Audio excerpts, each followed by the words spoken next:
Welcome to Byjus Exam Prep. Yesterday, we initiated a discussion on citizenship.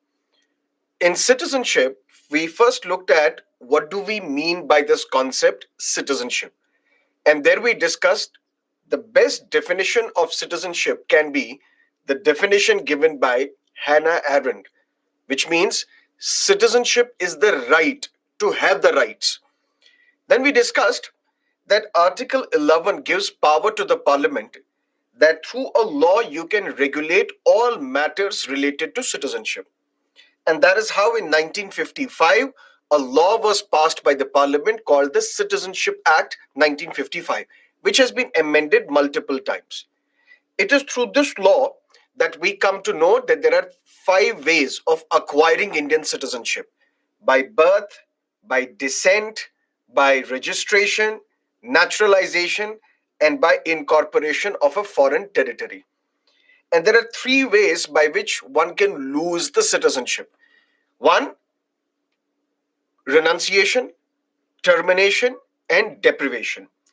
Then we discuss the concepts such as who was a person of Indian origin, who is an overseas citizen of India card holder, and also who is a non resident Indian.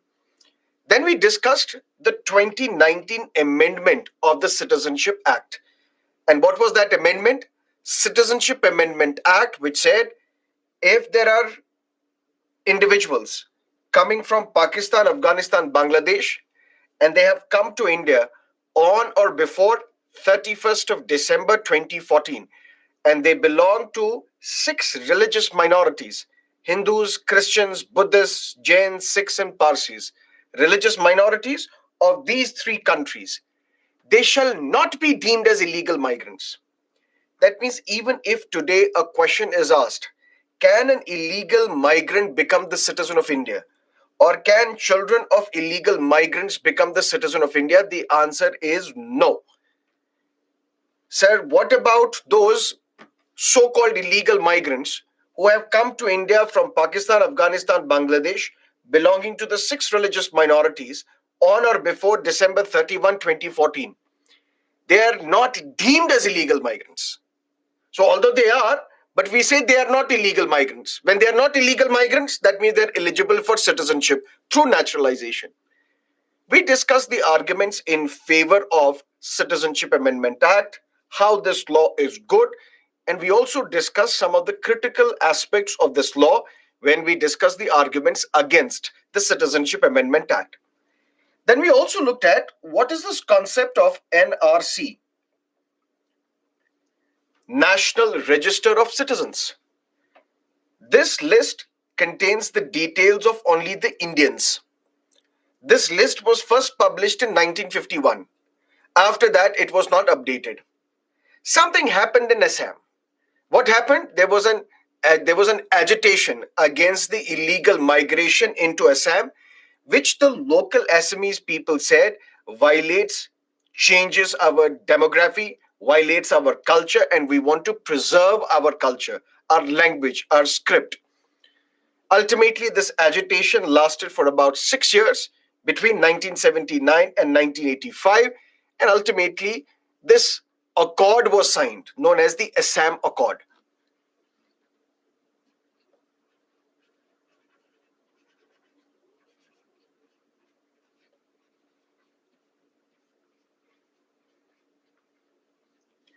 This accord was signed in 1985, and according to this accord, whoever has entered Assam before 1st of January 1966, they are the citizens of India, they can reside in Assam.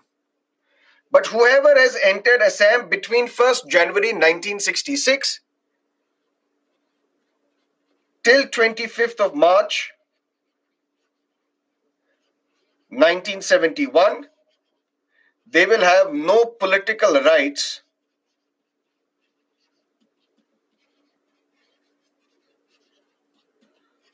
for 10 years. Which means for 10 years, these people who have entered Assam during this period, they cannot contest elections, they cannot vote. But whoever has entered Assam after 25th March 1971, those are to be identified and those are to be deported. That means they cannot register as the citizens of India, they cannot reside in Assam. Where is all this mentioned? Section 6 capital A of the Citizenship Act. When was this section added into the citizenship law? 1985. In response to what? Because of the Assam Accord. Because the Assam agitation, which was launched predominantly by the students, led by an organization known as ASU, All Assam Students Union, and agitation continued for 6 years, their principal demand was all these illegal migrants, they are to be identified, arrested, and deported. It doesn't matter whether these illegal migrants are from other parts of the country or these illegal migrants are from Bangladesh, whether these illegal migrants are Hindus, Muslims, or from any other religious community. Just that these illegal migrants are to be identified, arrested, and deported. In response to this Assam Accord, because of this Assam Accord, even the Citizenship Act was amended to provide for Section 6 capital A of the Citizenship Act, which talks about these timelines. If you have entered Assam before 1st January 1966, if you have entered Assam between 1st Jan 1966 till 25th of March 1971, if you have entered Assam after 25th March 1971. In fact, in this Assam Accord, there was a clause 6. Why we have to discuss this? So that you do not confuse clause 6 of the Assam Accord with the section 6 capital A of the Citizenship Act. What was clause 6? That legal, administrative, constitutional safeguards should be implemented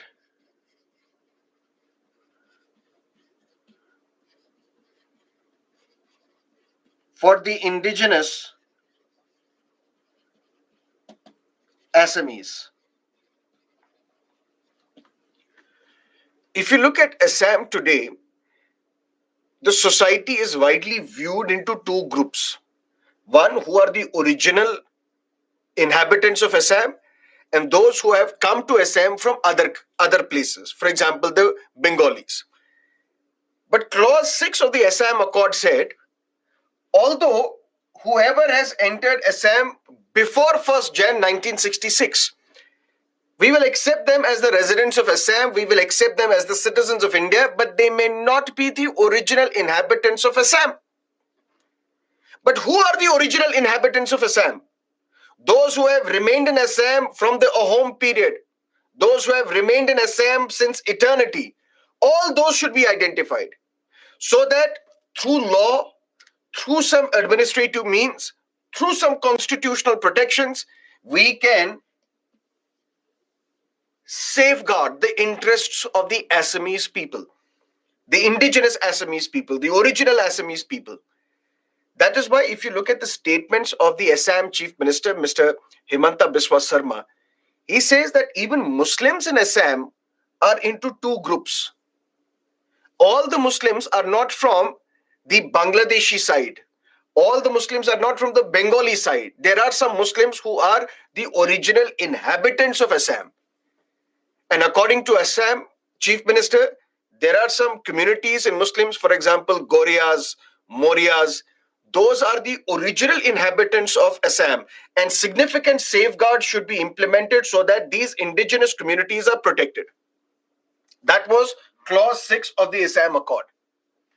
But be that as it may, now when Citizenship Amendment Act was passed in the year 2019, it was challenged before the Supreme Court. challenged on the grounds that it violates the basic structure of the constitution, which is secularism, challenged on the grounds that it is discriminatory against a religion, challenged on the grounds that it is arbitrary, because without any logic, you have chosen a cutoff date, 31st December 2014. Without any logic, you have chosen only the three countries in our neighborhood, Pakistan, Afghanistan, Bangladesh. Without any logic, you are mentioning only the six religious communities. What about the Muslims who have been attacked, the secular Muslims who have been attacked in Bangladesh, in Pakistan, in Afghanistan? What about the atheists? What about the Jews? All this is arbitrary. That's the challenge before the court. But then the petitioner said, and Supreme Court agreed, that before we will hear Citizenship Amendment Act, the challenge to CAA, we will first hear the challenge to Section 6 capital A of the Citizenship Act. Why? Because Assam is the only state in India which has a different cutoff date for citizenship. When we discussed Part 2 of the Constitution, citizenship, there I told you about Articles 5 to 10. That Articles 5 to 10 were relevant at the time the Constitution was enacted. Because these articles talk about who is the citizen of India, who has remained within the territory of India for 5 years. What will happen to those who have migrated from India to Pakistan? They will lose their citizenship. What will happen to those who voluntarily give up their citizenship? They will lose their citizenship as well. What will happen to those who take the citizenship of another country? They will lose the citizenship of India. What will happen to those who are in Pakistan but want to come back? Till what time can they come back to India? And for that, the cutoff date was, can anybody tell me what was the cutoff date?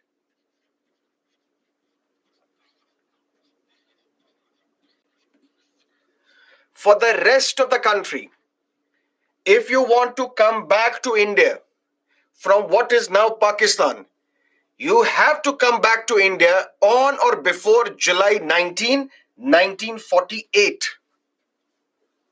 That is the cutoff date for citizenship. But what did the 1985 Assam Accord do? It led to the amendment of the Citizenship Act of 1955.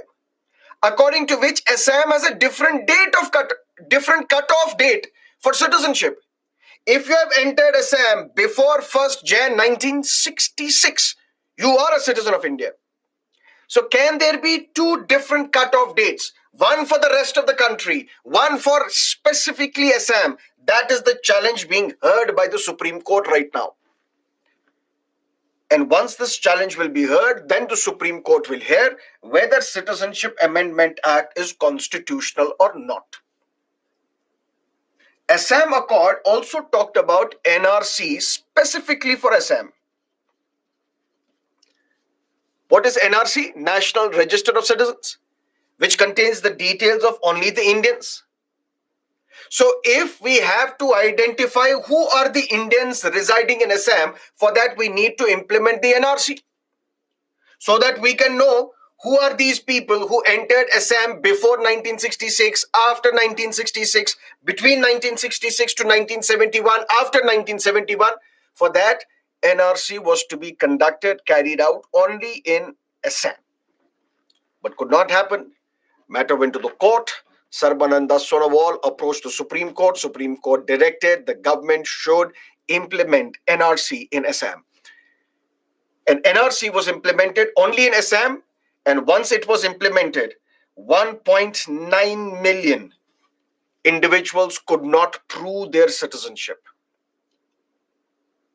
When 1.9 million people could not prove their citizenship, Mr. Amit Shah, other members of the government, they said, we will not only implement NRC in Assam, we will now implement NRC in the entire country, and we will identify who are these illegal migrants. Clear? And that is how CAA came to be under a lot of criticism, because it impacts our foreign policy as well. How? Mr. Amit Shah, when he's the Union Home Minister, when he introduced this bill, citizenship amendment bill in the parliament, he was asked, why have you excluded Muslims from CAA? Why don't you also include Muslims and give them citizenship as well? Mr. Amit Shah said, prove to me that Muslims are discriminated in Pakistan, Afghanistan, Bangladesh, and I would be happy to grant them citizenship. How can Muslims be persecuted because of their religion in these three countries? Because these are Islamic countries. It's the religious minorities in these countries who are being targeted, persecuted for their religious ideology.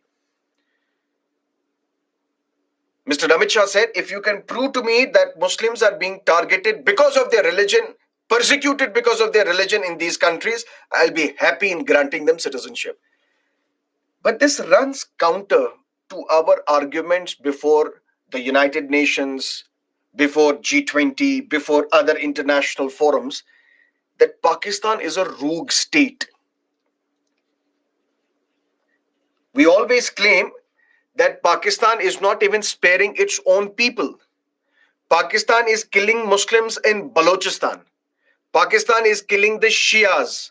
Pakistan is killing the Ahmadis. These are different sects of Islam, Shias, Ahmadis, and others. And in Pakistan, these sects have been continuously targeted. So we go to the international forums at the United Nations in our dealings with United States and other countries. We say Pakistan is a rogue state. It is not only attacking us through terrorism, it is not only infiltrating our borders and sending terrorists to Jammu and Kashmir, it is also attacking its own citizens in Balochistan, the Ahmadis, the Shias. So on the international front, we say Pakistan is attacking Muslims. But inside the Indian parliament, the Home Minister is saying, prove to me that Muslims are being persecuted in these countries and I will be happy in granting them citizenship. So these are contradictory statements. Tomorrow it might impact our foreign policy when our foreign minister would visit important countries or would speak at United Nations telling the world community that Pakistan is attacking Muslims as well. They might well and argue that what about the statement of your home minister who said on the floor of the parliament that Muslims are not targeted and persecuted in these countries? That's the challenge number one. Challenge number two, Taliban has now taken over Afghanistan. And in Afghanistan, there are different tribes. There are Hazaras, there are Pashtuns, there are Uzbeks, there are others. Taliban is basically an organization of the Pashtuns, which is one dominant tribe in Afghanistan. So let's say, for example, there are three important tribes in Afghanistan. We have to at least win over one tribe or two tribes so that they can safeguard our interest in Afghanistan, because we have a lot of interest in Afghanistan. We have a lot of investment in Afghanistan. One such tribe who can be of some help to us are the Hazaras of Afghanistan. But we are now saying that Hazaras of Afghanistan also, because they are Muslims, they are targeting non-Muslims in Afghanistan. So that will also dent some of the relationship that we have with the Hazaras. If we look at our neighborhood, China is like an octopus with all its different aspects, countering, controlling various different countries of the world in our neighborhood. It is an important player in Nepal. It's an important player in Bhutan. It's an important player in Myanmar. It's an important player in Sri Lanka because of various investments in Sri Lanka. It's an important player always in Pakistan because Pakistan and China, they are all weather friends. One bright spot in our diplomacy over the past many years has been our success in dealing with Bangladesh. Some of the terrorists who had taken refuge in Bangladesh were handed over to us by the current Prime Minister, Sheikh Hasina. But after this law was passed, it was argued that what will happen to these illegal Bangladeshis who have entered Assam or other parts of the country? The government said, we will identify them and deport them. Bangladesh is saying, how can we accept them? We no longer consider them as citizens of Bangladesh. In fact, the Bangladeshi foreign minister had to come pay a visit to India after this law was passed. He cancelled the meeting, he cancelled the invitation, which means through Citizenship Amendment Act, it has had a significant foreign policy challenges as well. But Dr. Subramaniam Jaishankar, a very competent external affairs minister, he has proved to be an able diplomat as well. And he's been able to limit the damage which might have been caused through the enactment of this law. Clear? 2019 Citizenship Amendment Act also amended and added one more reason, one more ground on the basis of which your OCI card could be cancelled. I told you previously that there were 5 grounds originally on the basis of which your OCI card could be cancelled, but all those grounds were clear cut. Clear cut in the sense there was no room of ambiguity.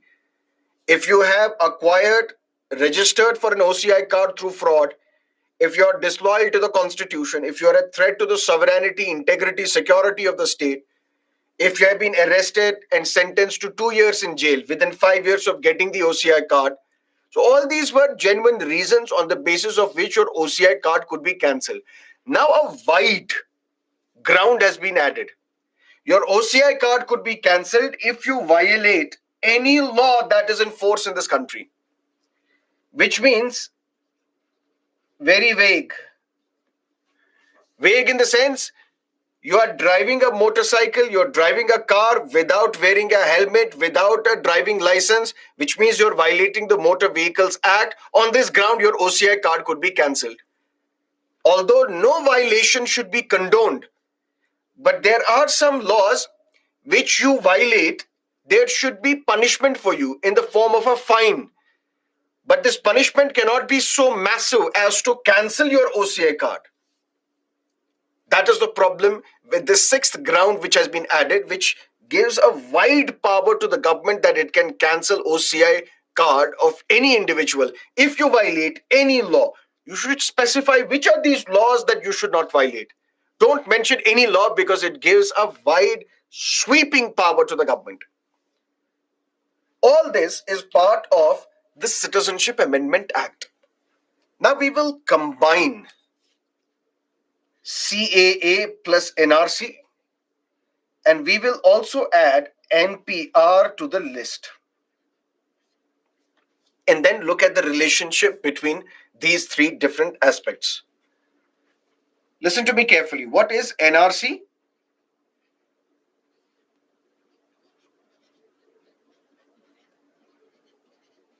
National Register of Citizens. What is NRC? First updated in 1951. What is NRC?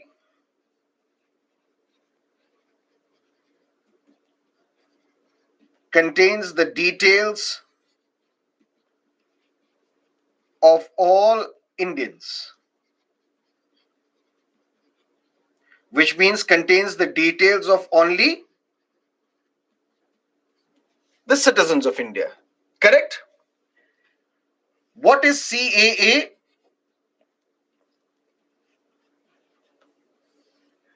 Citizenship Amendment Act, which means if you are from Pakistan, Afghanistan, and Bangladesh, and if you have entered India on or before December 31, 2014, but you belong to Hindus, Christians, Sikhs, Buddhists, Jains, and Parsis. Then what happens? You become eligible for citizenship. Yesterday, somebody had posted a question.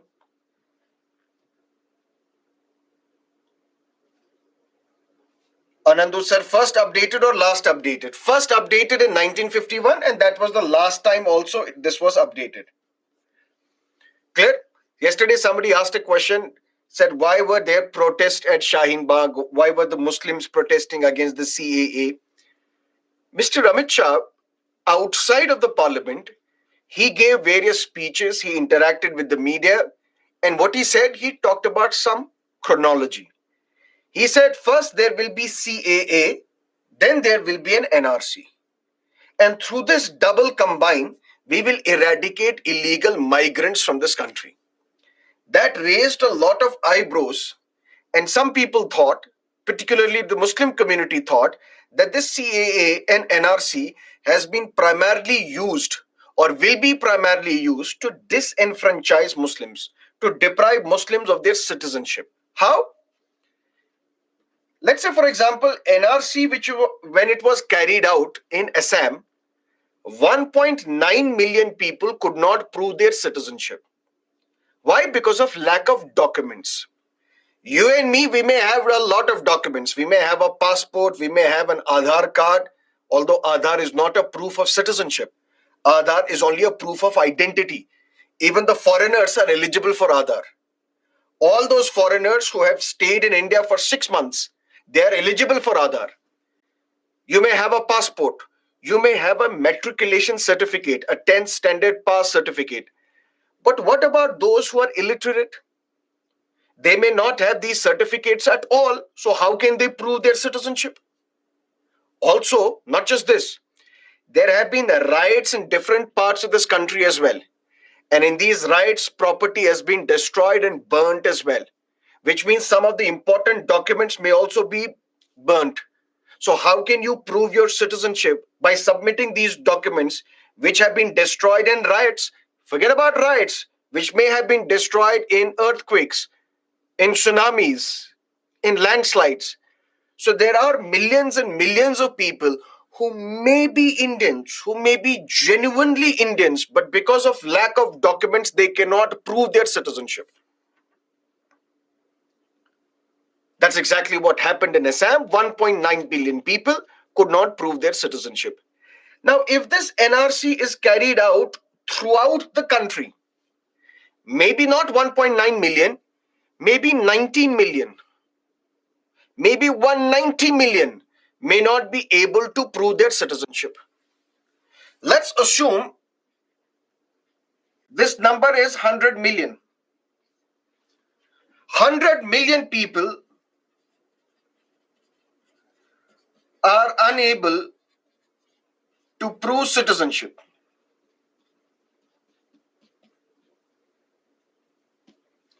When 100 million people are unable to prove citizenship, then what will happen? Some of these people may be Hindus, Christians, Buddhists, Jains, Parsis, and Sikhs, and some of these people may be Muslims as well. But what will happen to these 100 million people? They will be fed to a filter, and that filter is Citizenship Amendment Act 2019. That means all these 100 million people will be fed to this filter. And who are filtered out? If you're Hindus, Christians, Sikhs, Buddhists, Jains, Parsis, you will be granted citizenship. All you have to say is that we are from Pakistan, Afghanistan, Bangladesh. All you have to say that we have entered this country on or before December 31st, 2014. That means only the Hindus, Christians, Buddhists, Sikhs, Jains, and Parsis, they will become eligible for citizenship through CAA. Then they will become part of the NRC. Who is the only community which is left out? The Muslims. So that is why at Shaheen Bagh and at different places, Muslims were protesting or others were protesting for Muslims because they thought that it is this combined CAA plus NRC which is used with a specific purpose to disenfranchise Muslims, to deprive Muslims of their citizenship. Because all the illegal migrants, They will be granted citizenship through CAA except Muslims. And through this NRC, which is carried out throughout the country, if it is carried out throughout the country, there will be millions of people who may be Indians, but they will not be able to prove their citizenship. But everybody else would be accommodated except Muslims because CAA is not applicable for Muslims. There was a lot of hue and cry, lots of protest, and ultimately Mr. Modi, the Prime Minister, said something. He said, when I came to power in 2014, till today in 2019, we have never discussed NRC. Basically countering Mr. Amit Shah, who said that there is a chronology. First, there will be CAA, then NRC will be implemented throughout the country. And then illegal migrants would be eradicated from this country. And then, because COVID-19 lockdown hit the country, the protests disappeared. And ultimately, the protest against CAA also disappeared. But while all this was happening, the government came up with something else known as NPR.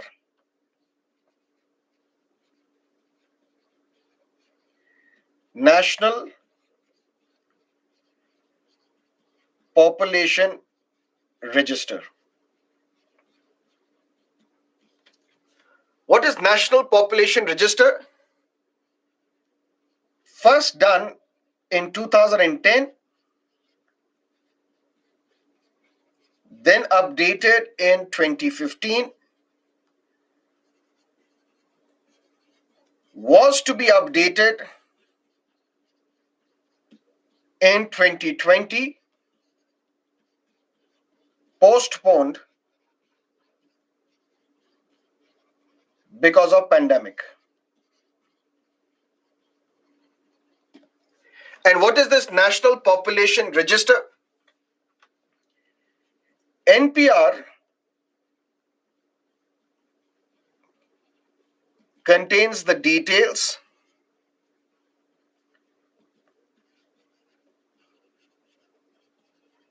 of all the usual residents of India.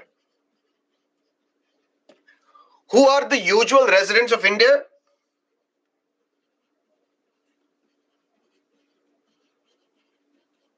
Who are staying in India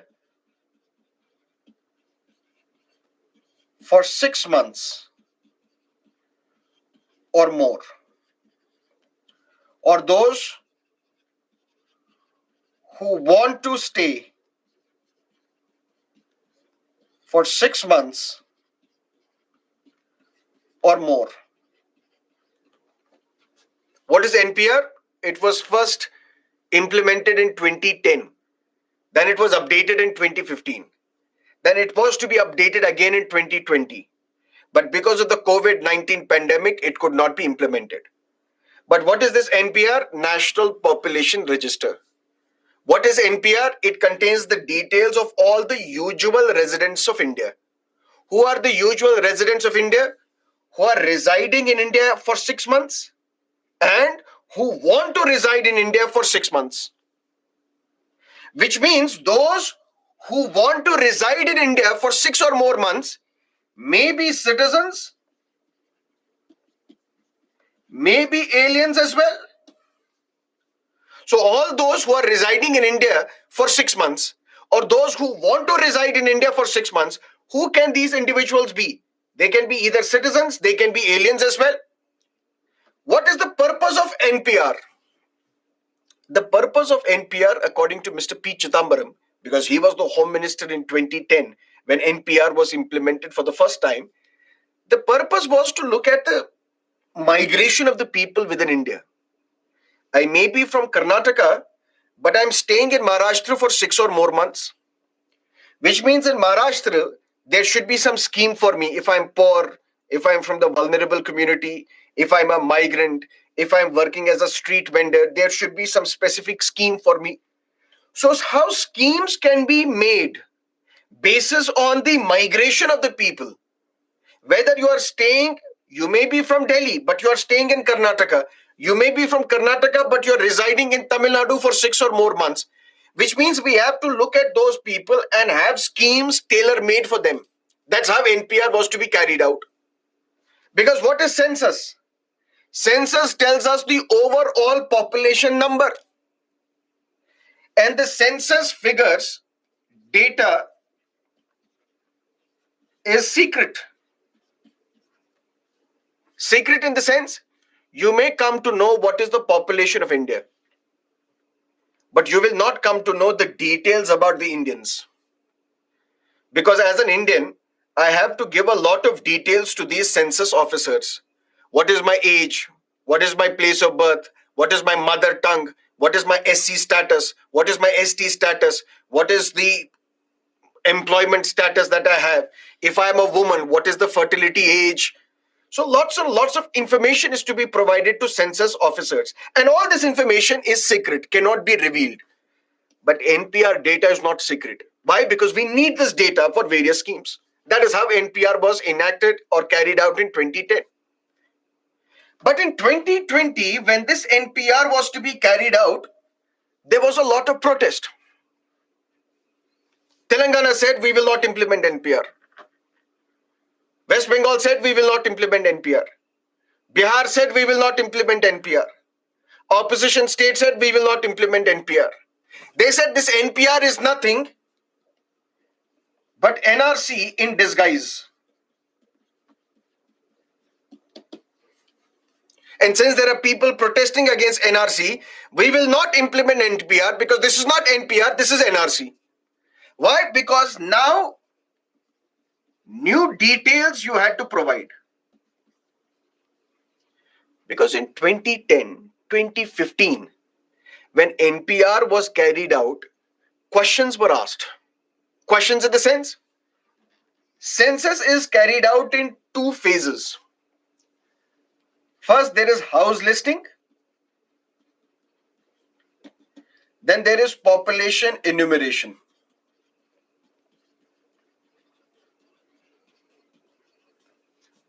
What does that mean? The census exercise in India dates back to 1881. Although even before that, census would be carried out, but that was only carried out for a city. For example, in Dhaka, the census exercise was carried out. But full-fledged census throughout the country was carried out in 1881 for the first time. And then it became a decadal exercise. What is this decadal exercise? That means census is carried out every 10 years. 1881, 1891, 1901, 1911, 1921. Important is 1931. When this census exercise was carried out, census is normally carried out in two phases. First is house listing. So all the officers, all the people who are involved in census, they first look at the houses. They list the houses. How many houses are there in this town, in this district, in this village, in this city, in this state, in the entire country. So first, houses are to be listed. And then we go to these houses and we ask questions. How many people are there?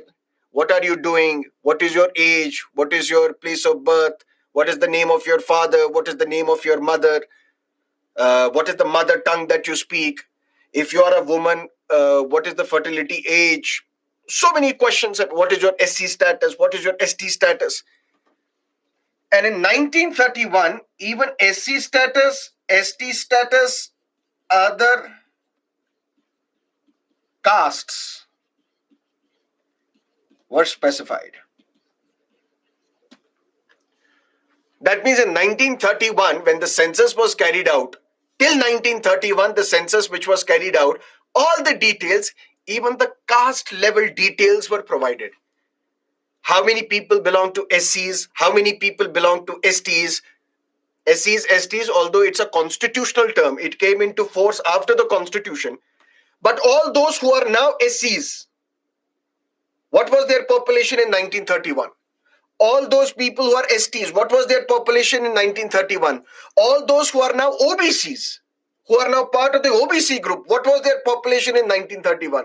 And the remaining, what was their population in 1931? How many Hindus, how many Christians, how many Sikhs? All this population figure was provided in 1931.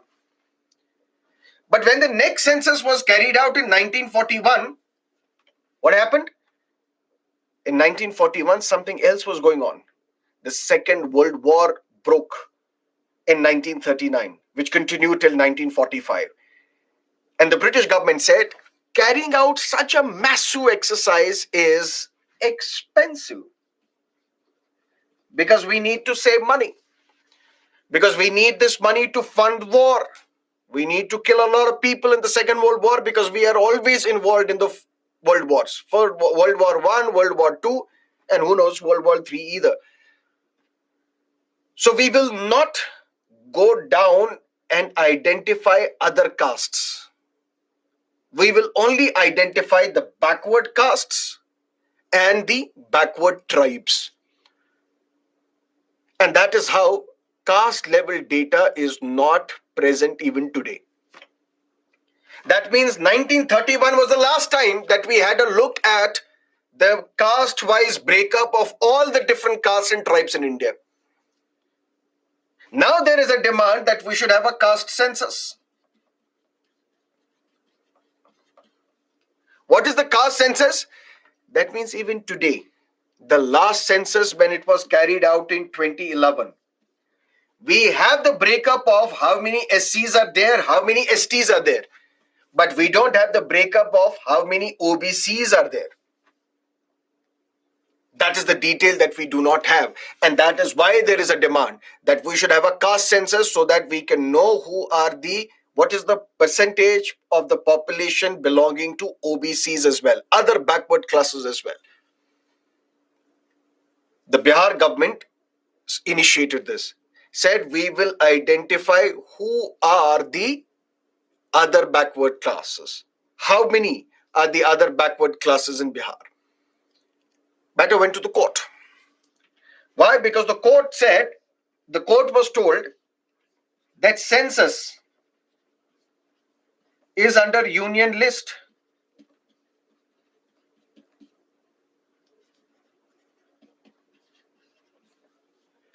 When you look at the distribution of powers into union list, state list, and concurrent list, item 69 in the union list is census, population enumeration.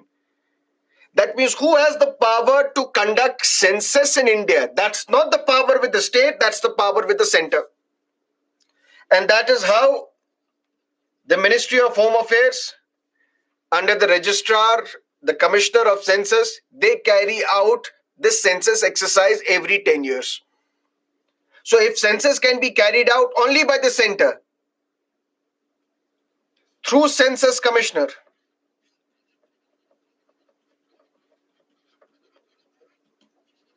under the Census Act of 1948, under various census rules. So how can the Bihar government carry out this census exercise? Bihar said, we are not carrying out census, we are carrying out caste survey.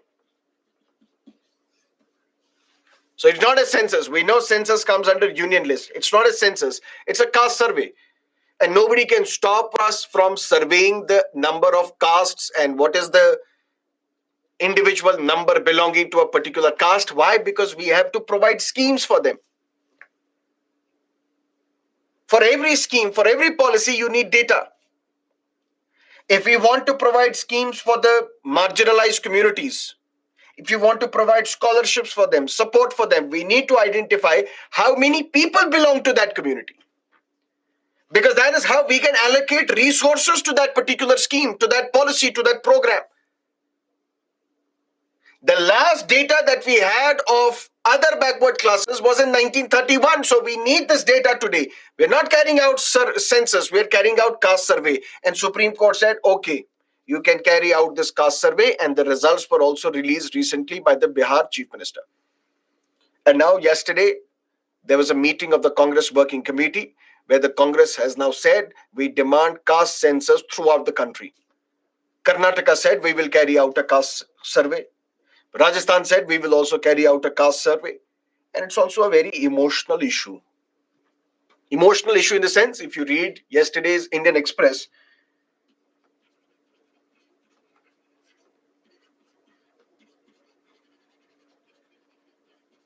talks about Mandal versus Kamandal.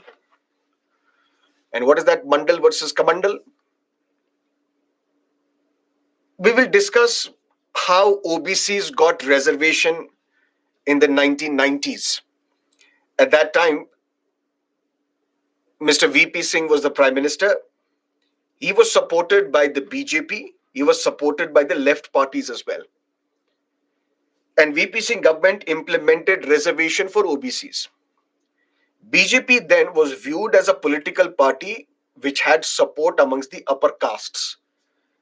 But the beneficiaries of OBC reservation would have been the other backward classes, not the upper castes or the Brahmins or the Thakurs. Because of Mandal Commission, this OBC reservation became possible. A committee was set up in the 1978.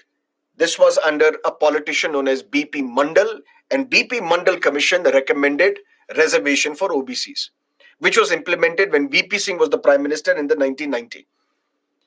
And then BJP was in a fix. BJP said, should we support this government because it is providing reservation to OBCs who are not our vote bank? Our vote bank are the upper castes. Or should we go back to the mandir?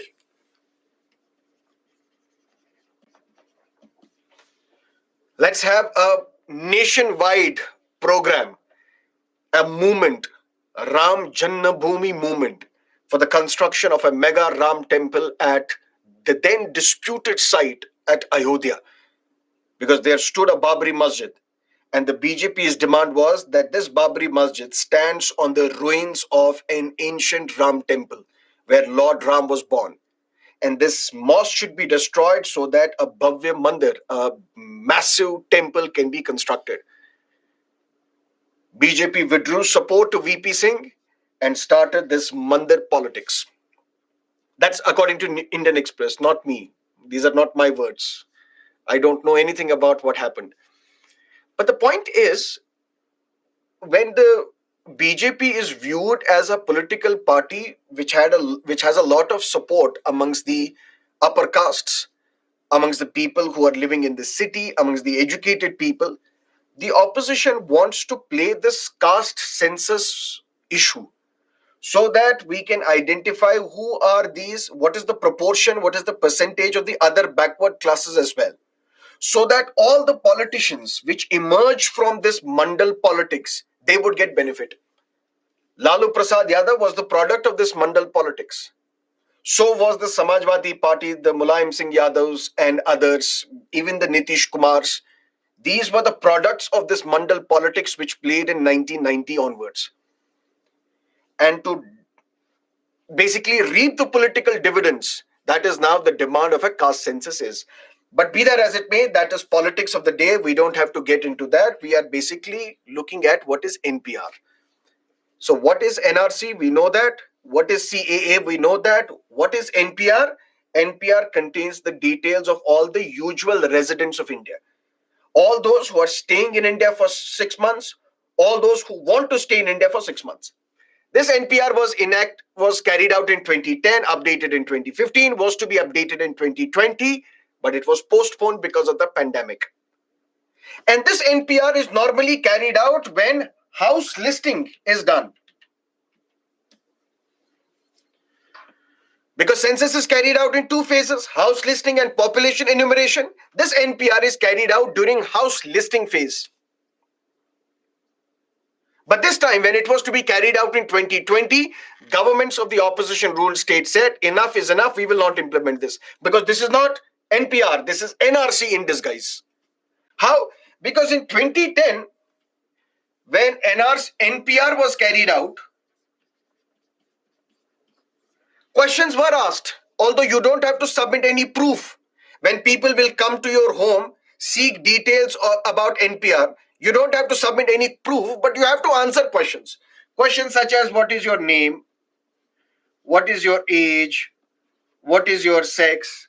So on and so forth. But this time some questions were asked which were not asked previously. What was that question? What is your date of birth? What is your place of birth?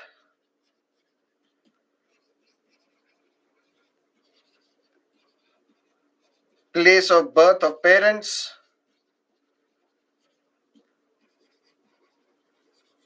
Aadhaar, so on and so forth. What's your place of birth? What is your Aadhaar? What is the place of birth of your parents? These questions were never asked in the previous NPR. Opposition said, critics said, this is not NPR, this is NRC in disguise. Why? Because NPR contains details of whom? Citizens as well as aliens. All those who are the usual residents of India. And it is mandatory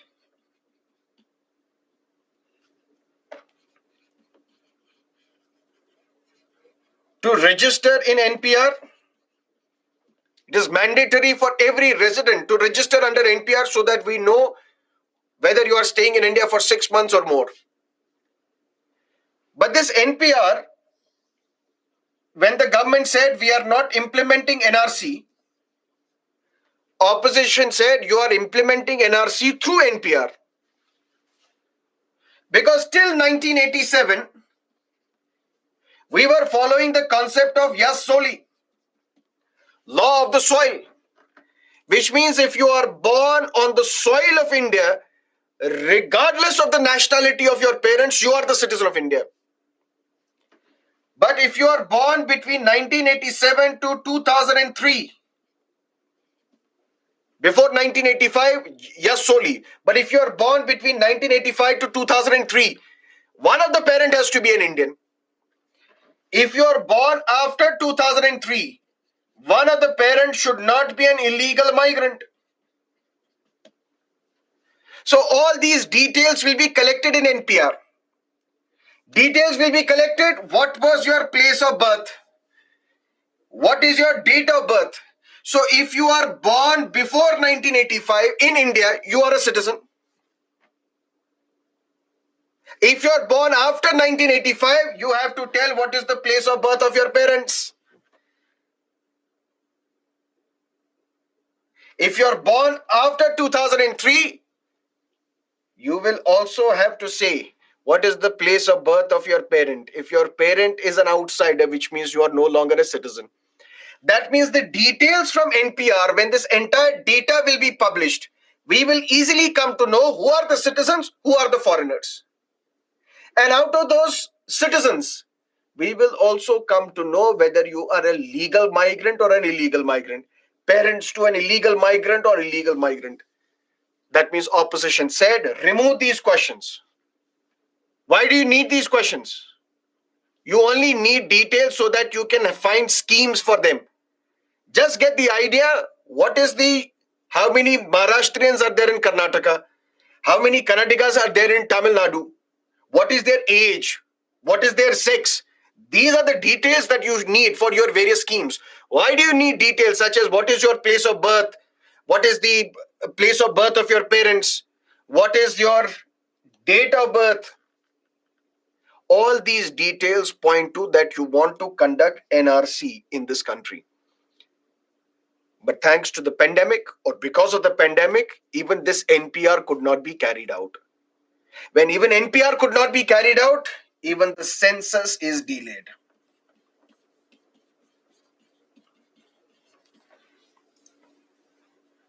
In United States, in Japan, there is a statutory requirement.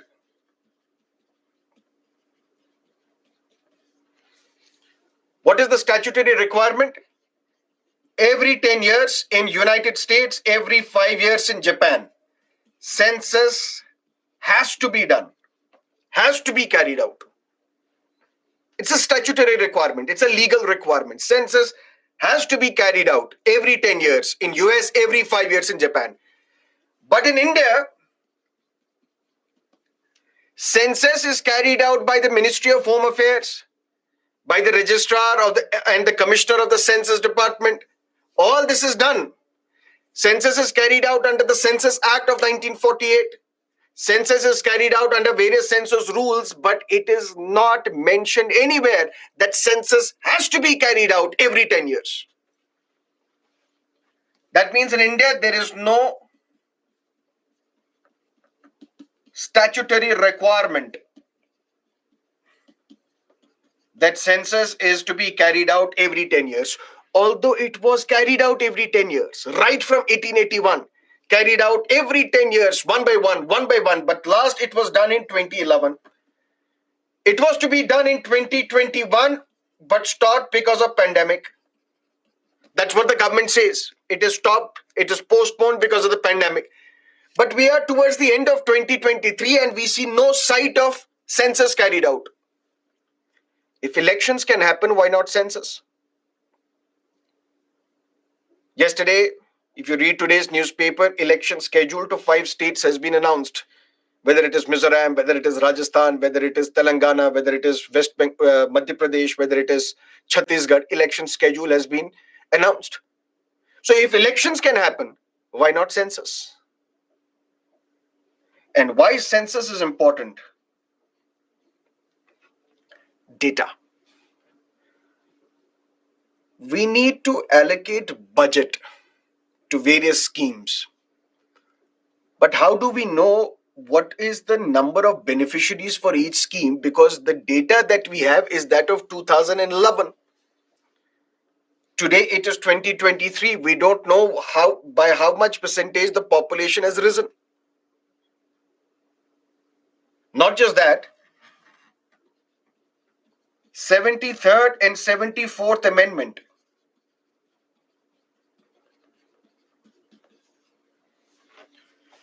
It talks about Panchayati Raj institutions and municipalities. In Panchayati Raj institutions, in municipalities, seats shall be reserved. For whom? SCs and STs. What is the percentage of reservation of seats for SCs and STs in Panchayat and municipalities? In proportion to their population. Maybe 20% of the seats in Panchayat are reserved for SCs and STs, but basis on the population of 2011. If today their population is 30%, that means we are providing them limited reservation. We have to provide them actual reservation of 30%. That can only happen when census exercise is carried out. Even women's reservation is now to be provided. Because now finally a bill has been passed. Constitution has been amended. We need to provide at least 33% reservation to women in Lok Sabha and in legislative assemblies. But for that, we need to identify who and how many women do we have. We need to carry out census. So census data is a must. It is required because today our policy makers, they decide various schemes based on an old data of 2011. We need the current data and we need a law. We need to amend the Census Act to make it mandatory for the government to carry out census every 10 years. That completes our discussion on citizenship. If you have any questions, let me know. Then we will start with fundamental rights.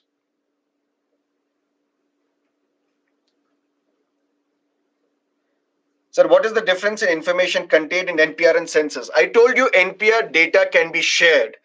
Census data cannot be shared. So if you want, census data cannot be shared with any other department. There is some level of secrecy which is associated with census. NPR, we just need to look at what is the internal migration that is taking place so that we can have different schemes for them. That is why NPR has a different utility, census has a different utility.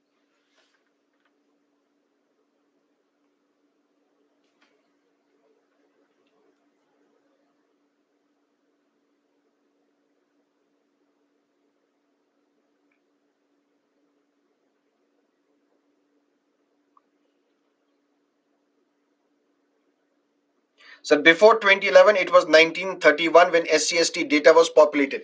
SC/ST data is collected at every census, whether it is 1931 or it is 2001 or 2011. But other data, other caste data, population related or to the other castes, apart from SCs and STs, that was last collected in 1931 has not been collected now. Does Aadhaar play a role in citizenship? No, Aadhaar is just the proof of identity. Aadhaar only proves that X is X, nothing more, nothing less. Sir, but Bihar government is saying jitni abadi utna hak. Isn't that against the idea why reservation actually came? Tribals are only 8% and they need reservation and they're getting 17.5% reservation. But according to their demand, they will get only 8%. Will that be just for tribals? Tribals get 7.5% reservation, not 17.5% reservation. Sir, why those questions were added in 2010 for NPR? Those questions were added in 2020 for NPR, not 2010. Maybe the government wanted some more information. Maybe it was NRC in disguise. Who knows? Sir, then what is my proof of citizenship? Passport is one proof of citizenship, although when NRC was carried out in Assam, passport was not viewed as citizenship proof. So basically, the birth certificate that is issued to you by the district authorities, by the municipal authorities when you are born, that can be the proof of citizenship.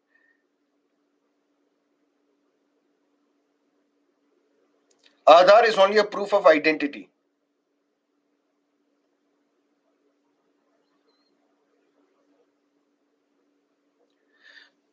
Sir, for census, they have to go to every house. So how can OBC question addition make it expensive? It's not only asking questions. Then you have to populate that data as well into various sheets as well. Ink, the manpower required for that. Ultimately, the costs will shoot up because you're talking about a massive population.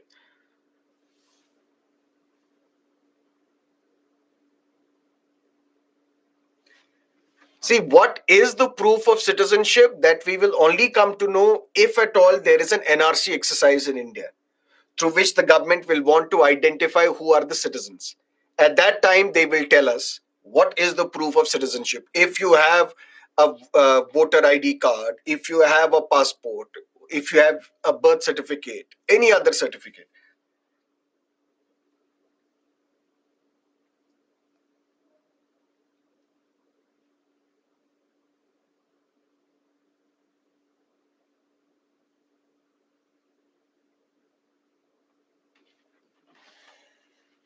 So, does census include caste data? Census includes caste data vis-a-vis SCs and STs, not of other castes. Sir, if in NPR people don't need to submit any proof, then there may be a chance of false information. Yes, there will be a chance, every possibility of false information, but that is only at the stage of house listing. When they will come for population enumeration, then they will have to submit something. Or tomorrow, basis that information, if NRC is carried out, then you will be held accountable. You gave the false information.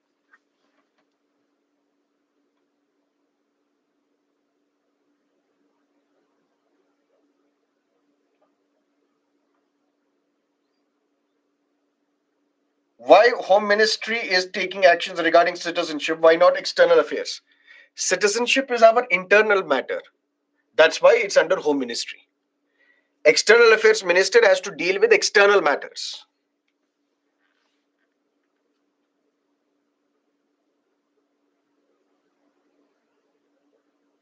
There is no rule in India to hold census every 10 years. Yes, there is no such rule. What is delimitation? That we will discuss in elections. Delimitation basically means, let's say Rajasthan. Let's suppose there are 100 seats in Rajasthan. Clear? But in these 100 seats, there is one seat, one constituency where we have 1 lakh voters. There is another constituency where we have 10 lakh voters. So 10 lakh people are represented by one individual. 1 lakh people are also represented by one individual. This is not justice. That is how, in delimitation, the entire population of the state is divided equally into constituencies. That is the simple idea of delimitation. Although it is much more complex than this, which we will discuss in elections.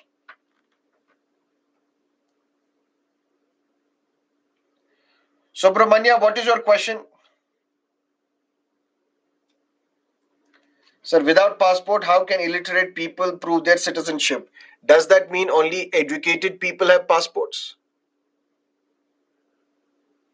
Doesn't. But passport alone cannot be the proof of citizenship. Something else can also be proof of citizenship, which the government will provide, which the government will specify. Everybody has a voter ID card. That may also be a proof of citizenship. I don't know. That's for the government to decide.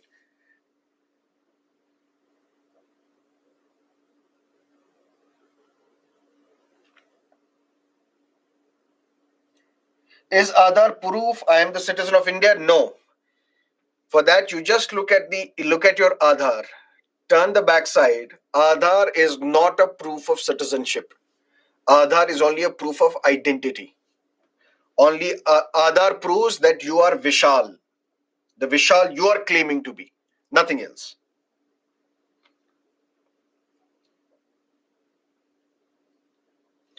Okay, done. Shall we start fundamental rights?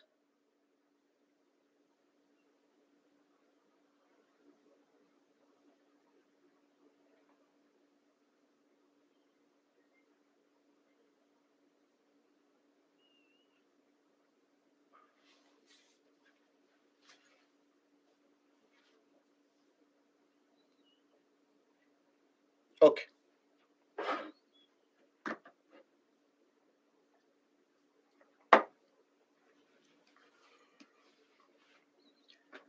Let's look at part 3 of the Constitution, which deals with fundamental rights. And here we will have to discuss Articles 12 to 35. But you don't have to remember these article numbers, just understand the concept. But there are some articles which you must remember. And I will identify which are these articles. For example, Article 14, Article 19, 1A, Article 21, Article 25, Article 32. These are the important articles that you must remember. And you will automatically remember all these articles once you revise this topic multiple times. What are fundamental rights? Look at the goals that are mentioned in the Constitution. Goals mentioned in the preamble, which should be implemented through this Constitution. Preamble talks about justice, social justice, economic justice, political justice. Preamble talks about liberty, equality, fraternity, dignity of an individual. All these are lofty goals that are mentioned in the preamble, which we have to achieve through this Constitution. And to implement all these lofty goals, there are 3 different parts that are mentioned in the Constitution. Part 3, Part 4, Part 4, capital A. Part 3 deals with fundamental rights. Part 4 deals with directive principles of state policy. Part 4, capital A, deals with fundamental duties. That means, although these are 3 separate parts of the Constitution, 3 separate units of the Constitution. One is fundamental rights, directive principles of state policy, fundamental duties. Although they are separate, but their utility is that when we look at them together, what they try to do, they try to implement all those goals which are mentioned in the preamble to the Constitution. And when we look at these 3 parts separately, We can break them into three. Three in the sense, one is a negative obligation. Listen to me carefully. When you read all these fundamental rights, look at the wording of these fundamental rights. Article 14, for example, says the state shall not deny equality before law. Article 15, the state shall not discriminate. The state shall not deprive an individual of his right to life and personal liberty. The state shall not do this, the state shall not do that. That means, what are these fundamental rights? These are restrictions on the state, negative obligations on the state, that you don't have to interfere with the liberty of an individual. These are fundamental rights.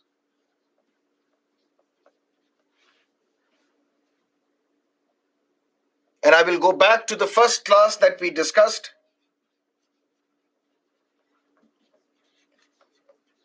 Doctrine of limited government. The powers available with the government, they are not unlimited.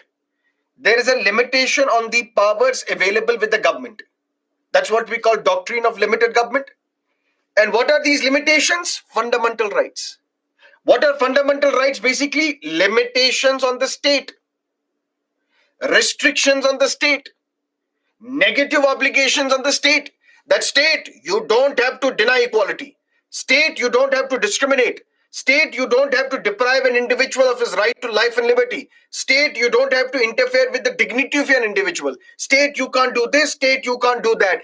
Restrictions on the state, limitations on the state. That is what we call fundamental rights.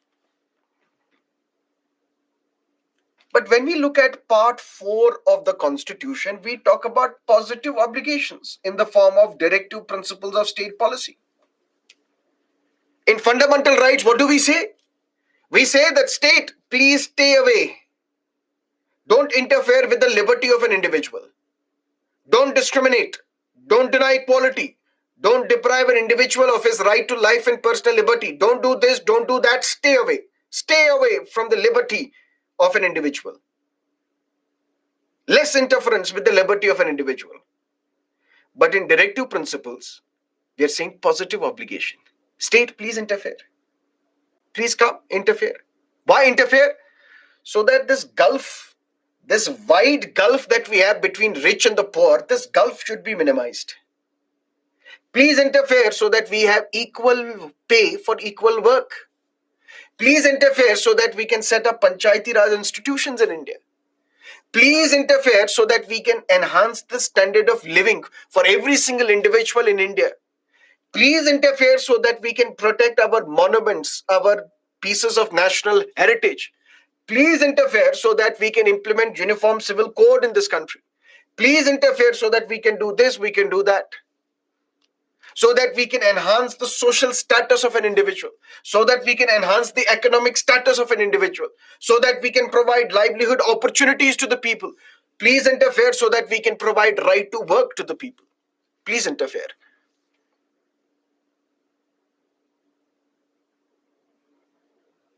Which means in fundamental rights, we basically tell the state, don't interfere with the liberty of an individual. But in directive principles of the state policy, we tell the state, please interfere so that in our social and economic sphere, we have development. And then the third thing is duties. As citizens, we have duties towards the state. As citizens, we will uphold the Constitution, respect the national flag and the national anthem. As citizens, we will renounce those practices which are derogatory for the dignity of the woman. As citizens, we will promote a sense of common brotherhood amongst the different members of the society. Why? Because one goal which is mentioned in the Constitution, which is mentioned in the preamble, one objective of the Constitution which is mentioned in the preamble is what? Fraternity. A sense of common brotherhood. And that we can achieve through fundamental duties. which means this chapter, Fundamental Rights, where we have to discuss Articles 12 to 35. When we look at this Fundamental Rights chapter, we need to at the same time have a close eye on DPSPs and fundamental duties. Why? Because all these three parts, part 3, fundamental rights, part 4, DPSP, part 4, capital A, fundamental duties, although these are separate parts, although these are separate units, but what they try to do, they try to concretize, they try to give shape, they try to implement all the lofty goals that are mentioned in the preamble to the Constitution, where the preamble talks about justice, liberty, equality, fraternity, dignity of an individual, assuring the unity, integrity of India. And how do we implement them? Through fundamental rights. And fundamental rights, we say, there are restrictions on the state, negative obligations on the state. Don't interfere with the liberty of an individual. Don't discriminate. Don't deprive an individual of his right to life and personal liberty. That means in political sphere, the state should not interfere with an individual. There are restrictions on the state. But in society, in social and economic aspects, which deal with directive principles of the state policy, we are asking the state, please interfere so that you can enhance, through your steps, you can enhance the standard of living of the people. You can provide livelihood opportunities, right to work to the people. Please interfere. And through fundamental duties, we ensure that the idea of fraternity, which is one of the core objectives of the Constitution mentioned in the preamble, is implemented. To make it even clear, we will first look at fundamental rights. Then we will complete this chapter and then jump to DPSPs and then jump to fundamental duties. But what are these fundamental rights basically? Fundamental rights are meant to promote the ideal of political democracy. Because these fundamental rights are for the promotion of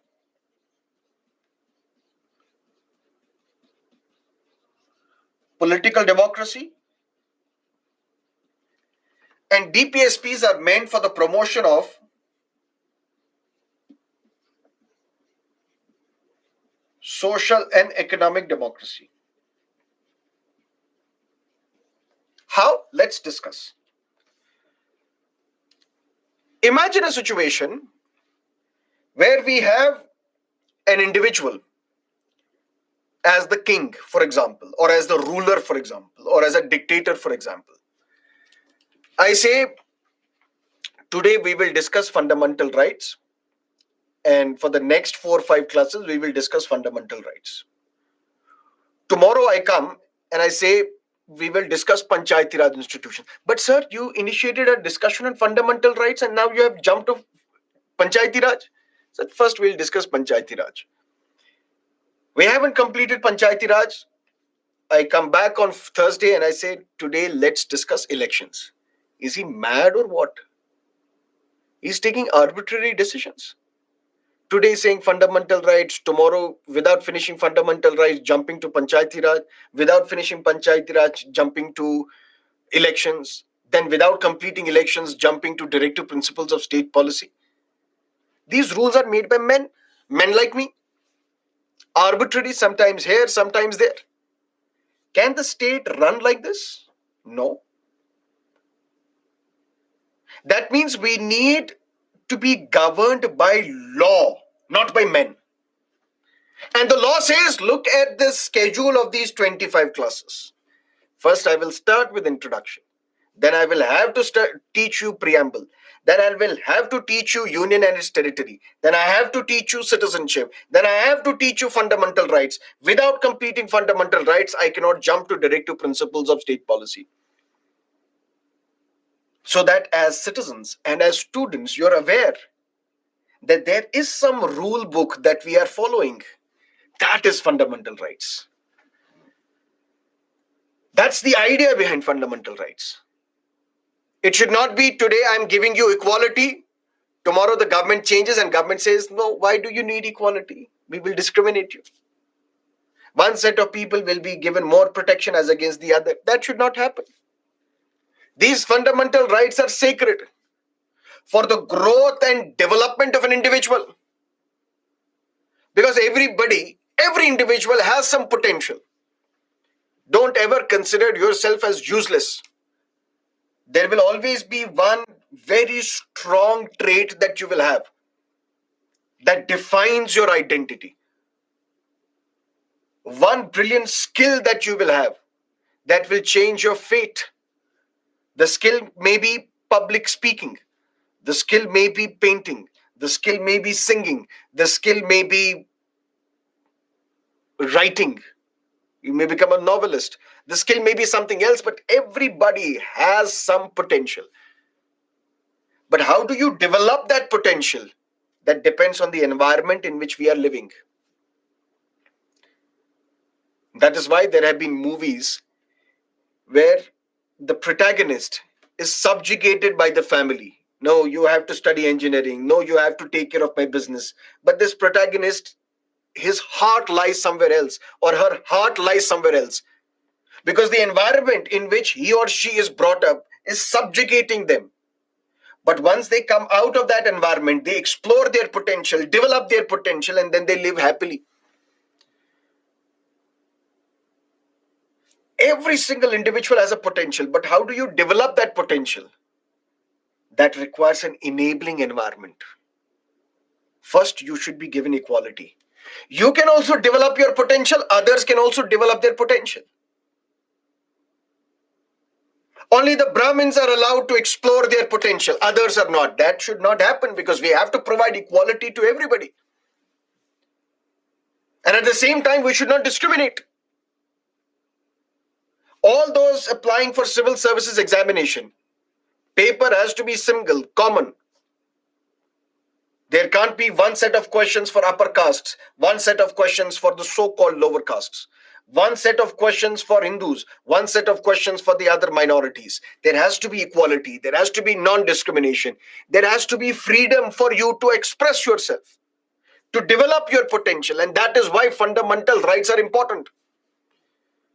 Why are fundamental rights called fundamental? Because they are fundamental for the growth, development of an individual. Because without equality, there can be no growth. Without non-discrimination, there can be no growth. Without freedom to express yourself, there can be no growth. With exploitation, there can be no growth. So there has to be an environment of non-exploitation. All these fundamental rights become important. But these fundamental rights, they are meant for promoting political democracy. Political democracy in the sense that they are aiming to ensure the government of laws, not the government of men. The analogy that I gave you, if it was government of men, today the rule is fundamental rights. Tomorrow it is directive principle. Day after it is Panchayati Raj without completing anything arbitrary. But if it is government of laws, then there is some continuity. If there is government of laws, that means this is not an arbitrary action of the government. The idea is that fundamental rights, they operate as limitations on the tyranny of the executive and the arbitrary laws of the legislature. Tyranny of the executive in the sense, UPSC issues advertisements for civil services examination. Only the Brahmins and, let's say, men are allowed to appear in the civil services examination. This cannot happen. This is the tyranny of the executive. UPSC can't do that. Why? Because UPSC cannot violate fundamental rights. Because fundamental rights mean right to equality. Limitation on the executive. UPSC, you can't do that. There is a limitation. Can't violate fundamental rights. What if tomorrow legislature passes such a law? Legislature says from now onwards, civil services examination is open only for men, not for women. Can't happen. Because then you will be discriminating on the grounds of sex, which is not allowed. Because fundamental rights, which says there can be no discrimination on the ground of sex, it applies to legislature as well. Legislature, don't you dare violate fundamental rights, because these fundamental rights are limitations on you, limitations on executive. That is how we say fundamental rights are meant for promoting the idea of political democracy. These fundamental rights, or rights as we call them, what are rights? Rights are claims. What's a claim? You have submitted your fee, you have enrolled in this course, now you have a right. What is that right? You can ask me questions. That means you can claim answers from me because that's your right, because you have paid the fee. These claims or rights can be broadly divided into two. Either these rights are constitutional rights or these rights are statutory rights. What are the constitutional rights? All those rights which are mentioned in the Constitution.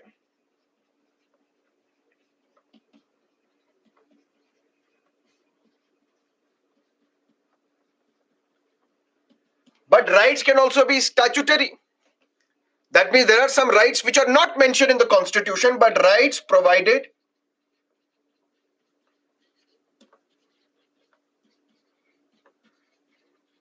by the laws of legislature.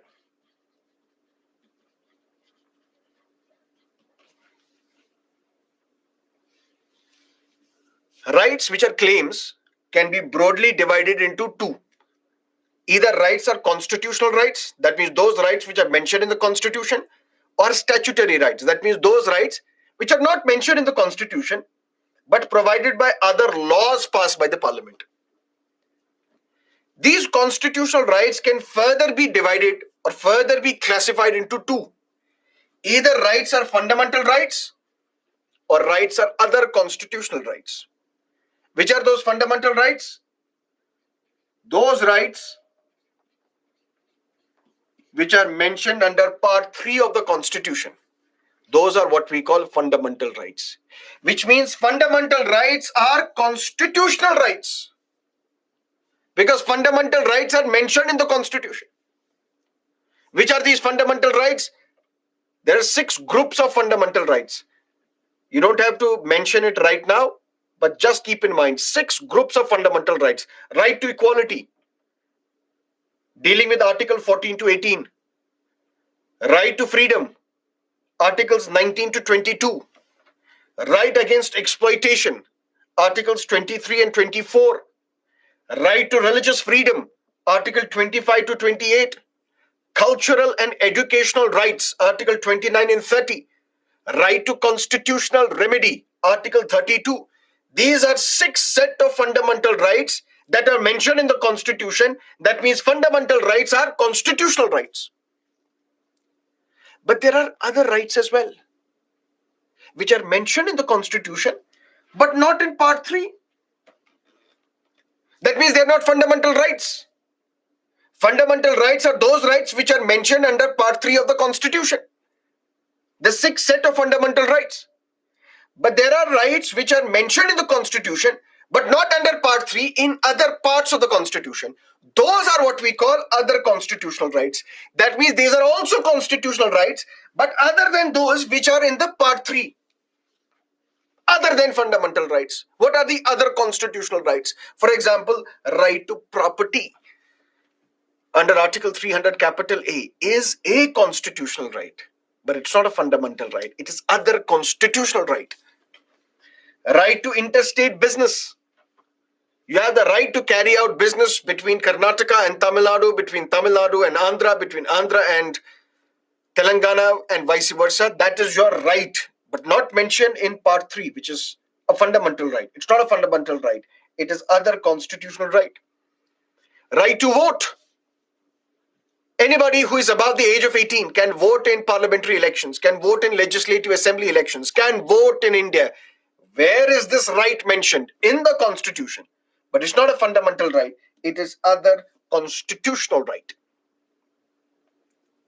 But then there are rights which are mentioned in the constitution, but within constitution, if they are mentioned under part 3, they are fundamental rights. If they are mentioned in other parts other than part 3, they are other constitutional rights. But then there are rights which are not mentioned in the constitution, but are provided by the laws passed by the legislature. For example, the right to information under the RTI Act of 2005.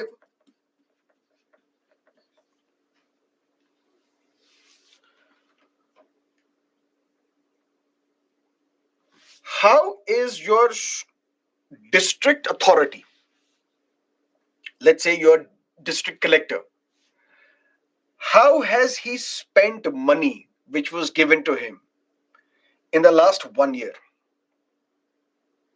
You want information on that. Can you get that information? Yes. What you have to do, you have to ask the district collector, give me the information. Where have you spent this money over the past 1 year? I need this information. And he has to provide, or she has to provide you this information. If they fail to provide this information, you can approach the State Information Commission. If they are also not helping you, then you have to apply and appear before the Central Information Commission. But this is a right which is not given to you by the Constitution. This is a right which is not given to you as a fundamental right or other constitutional right. This is a right which is given to you by the law passed by the Parliament. That law is Right to Information Act, RTI Act of 2005. MG Narega, Mahatma Gandhi National Rural Employment Guarantee Act. If you are from rural India, if you belong to the below poverty line family, 120 days of employment is your right. In some states, 100 days, in some other states, 120 days. That is your right. But this right to work under MG Narega is not your fundamental right, is not your constitutional right. This is a right which is given to you by the law passed by the Parliament, known as MG Narega, Mahatma Gandhi National Rural Employment Guarantee Act. So it becomes a statutory right. So fundamental rights which are meant to establish rule of law, which are meant to establish government by law and not government by men. Because laws are rules. Laws are there forever. Laws are there to ensure continuity and non-arbitrariness. To understand this in great detail, we need to first understand what is a right. Right is basically a claim. If this right is mentioned in the Constitution, it becomes a constitutional right. If this right is mentioned under Part 3 of the Constitution, it becomes a fundamental right. And the important thing is, if fundamental rights are violated, because fundamental rights are very important for the growth and development of an individual. You can't even wait a single day if your rights have been violated. Fundamental rights have been violated. You can directly approach the Supreme Court. If your other rights are violated, you can approach the High Court.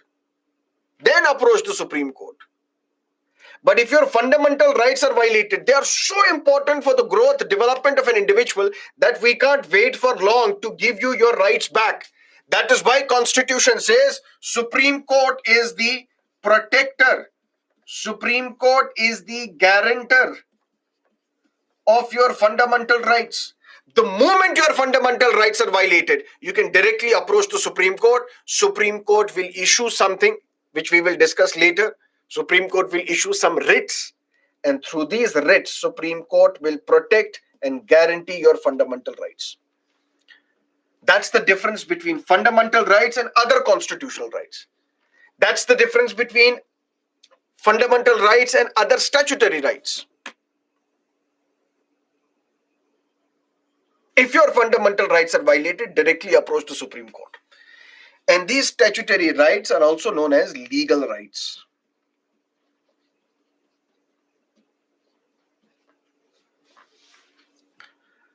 But you tell me one thing. Can we say all fundamental rights are legal rights?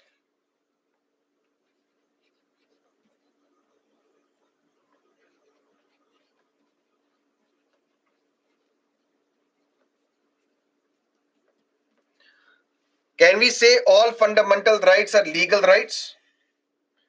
Concept, common sense, which is not so common.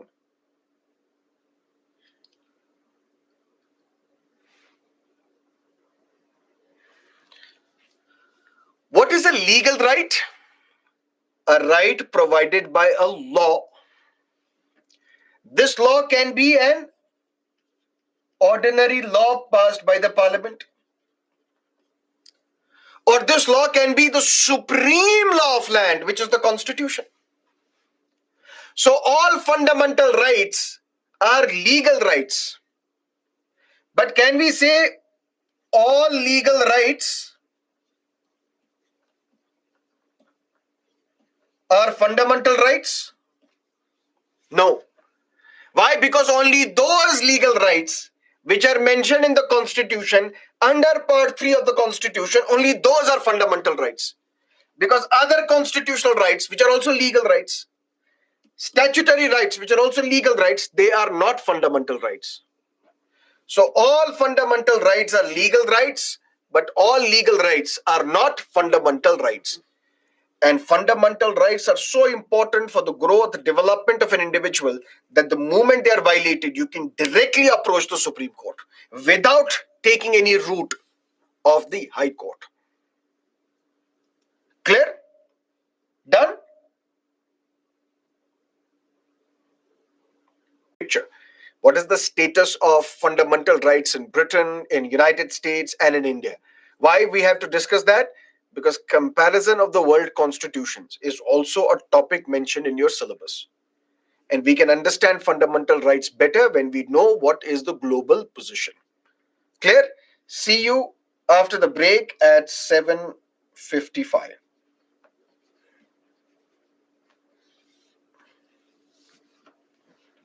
See you on the other side.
the United States, and India.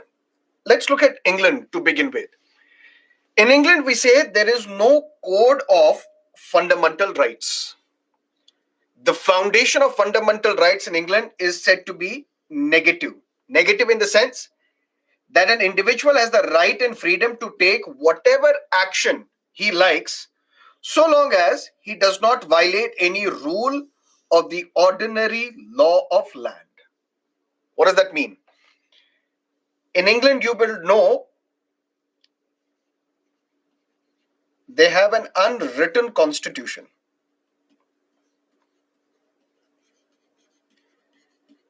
And a country where the constitution is unwritten, who is more powerful, constitution or the parliament? Who is sovereign, constitution or the parliament? It is the parliament, which is sovereign. This much is clear? 100%. Now let's look at India, for example. We have a set of fundamental rights. For example, right to equality, right against discrimination, right to freedom of speech and expression, cultural rights, educational rights. All these rights we will discuss. Only these are fundamental rights. Clear? Right to property is not a fundamental right. Right to interstate trade and commerce is not a fundamental right. Right to information is not a fundamental right. Right to work is not a fundamental right. So there is a clear-cut segregation. There are some fundamental rights, there are other rights as well. In England, we say everything is your fundamental right. Right to equality, right to freedom, right to press, right to marry, right to property, everything is a fundamental right. But the only thing is that they don't call them fundamental rights. And this right can be given by parliament. Parliament can snatch these rights as well. In India, parliament cannot snatch these fundamental rights. Those fundamental rights which are part of the basic structure of the constitution. For example, the right to property previously was a fundamental right. It was deleted as a fundamental right in 1978. And I will tell you in directive principles what was the need to delete a right to property as a fundamental right. But be that as it may, there is a limitation on the powers of the parliament. Parliament cannot delete those fundamental rights which are part of the basic structure. But there is no limitation on the power of the parliament in Britain because they have an unwritten constitution, and in an unwritten constitution, parliament can do anything except convert a man into a woman and a woman into a man. Let's say, for example, the right to marry. Is right to marry a right in Britain? Yes.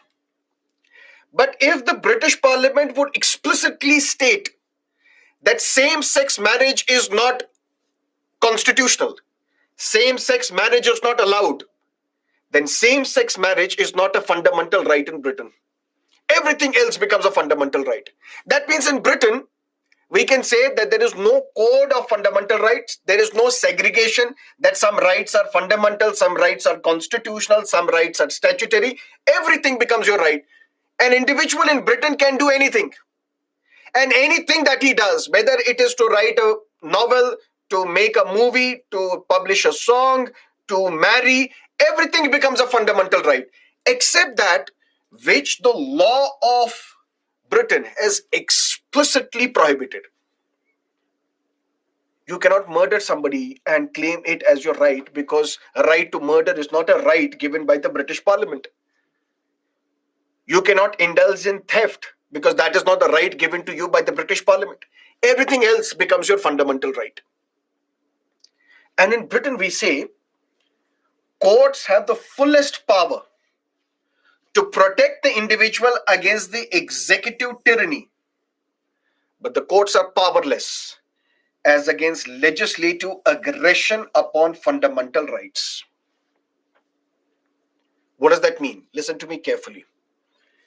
For example, you have right to make a movie in Britain. For example, you have a right to make a movie. How can we say this is your right? Because British Parliament has not explicitly stated that you can't make a movie. If the British Parliament has not said explicitly, clearly that you don't have right to make a movie, which means this is your right. Because in Britain you can do anything except those things which the British Parliament has prohibited you from doing. If the British Parliament has not prohibited you from making a movie, that means right to make a movie becomes your right. What if executive, for example, the police in Britain, I'm making a movie in Britain, but the police comes and arrests me. Why have you made this movie? I will go to the court. My lord, my right has been violated. I said, what right? Right to make a movie. How do you say that is your right? Because the British Parliament has not explicitly said that you don't have the right to make a movie, which makes right to making a movie my fundamental right. And the police has arbitrarily arrested me for making a movie. The court will set me free. Said, how dare you arrest this individual? Don't you know he has a right to make a movie? Because the British Parliament has not prohibited him from making a movie. So if the executive has violated your rights, the courts will come to your rescue and protect your rights in Britain. But what if tomorrow British Parliament makes a law and says right to make a movie is not a right? There is a prohibition on you from making a movie. You cannot go to the court. My lord, British Parliament has done something, passed a law, and they're saying that you can't make a movie. Please protect me. Courts will say, I'm powerless. What can I do? British Parliament can do anything except convert a man into a woman and a woman into a man. British Parliament is sovereign. In an unwritten constitution, it is the Parliament which is sovereign, which is supreme. If the Parliament has said you don't have the right to make a movie, we are helpless. That means the British courts will protect an individual if executive has violated your rights, if the police has violated your rights, if the government has violated your rights. But the courts are helpless, powerless if these rights are snatched by the parliament, if the legislature is snatching your rights. So long story short, we can say in Britain there is no fundamental right which is binding on the legislature in England. British Parliament can do anything. Give you the right to life, snatch your right to life as well. Give you freedom of speech and expression, snatch this right as well. Give you the right to make a movie, snatch this right as well. Give you the right to have a same-sex marriage, repeal this right as well. There is no right which is binding on the parliament in Britain, because in Britain, parliament is sovereign, parliament is supreme. So fundamental rights, which are very important for the growth and development of an individual. These fundamental rights, are they present in England? We say in England there is no such thing as fundamental rights because they do not divide rights into fundamental rights, constitutional rights, other statutory rights. So that means we say the foundation of individual liberty in Britain is said to be negative. That means an individual has the liberty, has the freedom to do anything except what the legislature has prohibited.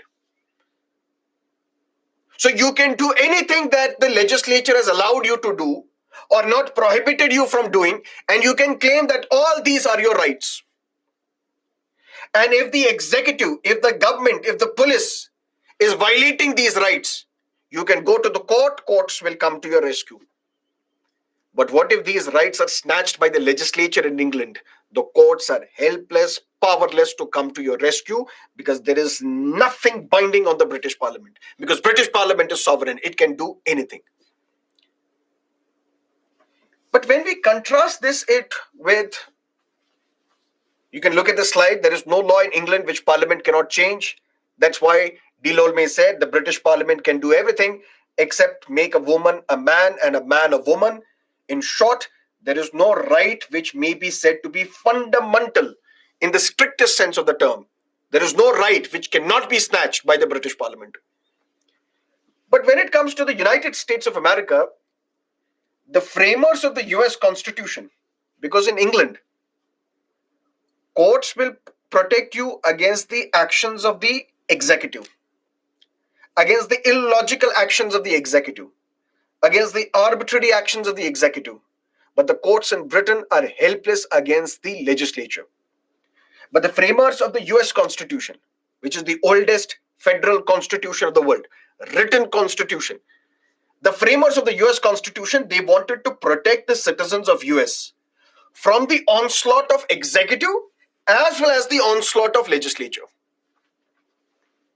And that is why they have something known as the Bill of Rights, a list of fundamental rights, which they call Bill of Rights. Freedom of press is explicitly mentioned in the US Constitution.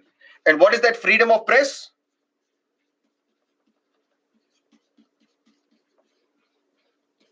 Which means freedom from censorship. Freedom from censorship in the sense, when emergency was imposed in India in 1975, when Srimati Indira Gandhi was the Prime Minister, any newspaper, if it was to be published, first the news items were shared with the government. Government, these are the news items that we need to publish. The government officials would look at these news items. Any line which was critical of the government was deleted, and then this copy was given to the newspapers. Now you can publish it. That is what we call censorship. That means restrictions on the press, what you can publish, what you cannot publish, what you can type, what you cannot type. This cannot happen in United States because they have freedom of press, which means freedom from censorship, which means whatever they want to publish, they can publish. That is their fundamental right. And the framers of the US Constitution said these Bill of Rights are equally binding on the legislature as well as the executive. If this freedom of press is violated by the executive, the courts will come to your rescue and protect your fundamental rights. What if tomorrow US Congress, US Parliament wants to snatch this right? The courts will come to your rescue and say, how dare you snatch this right? Because this is part of their Bill of Rights. This is fundamental to the citizens of United States. Which means in United States, they have a concept of judicial supremacy as against parliamentary supremacy. Which means any law which is passed by the US Congress, US Parliament, if it violates these Bill of Rights, if it violates these fundamental rights, you can go to the court and the court will come to your rescue. Whether executive is violating your fundamental rights or legislature is violating your fundamental rights, you don't need to worry because you are the citizen of United States, and in United States we have a judicial supremacy, which means the US courts will come to your rescue and protect your fundamental rights against the onslaught of legislature, against the onslaught of executive as well.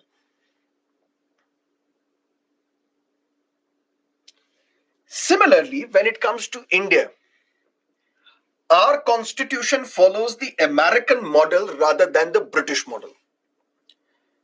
But the powers of judiciary vis-a-vis legislature are weaker in India than in United States. How? Listen to me carefully. We have a list of fundamental rights.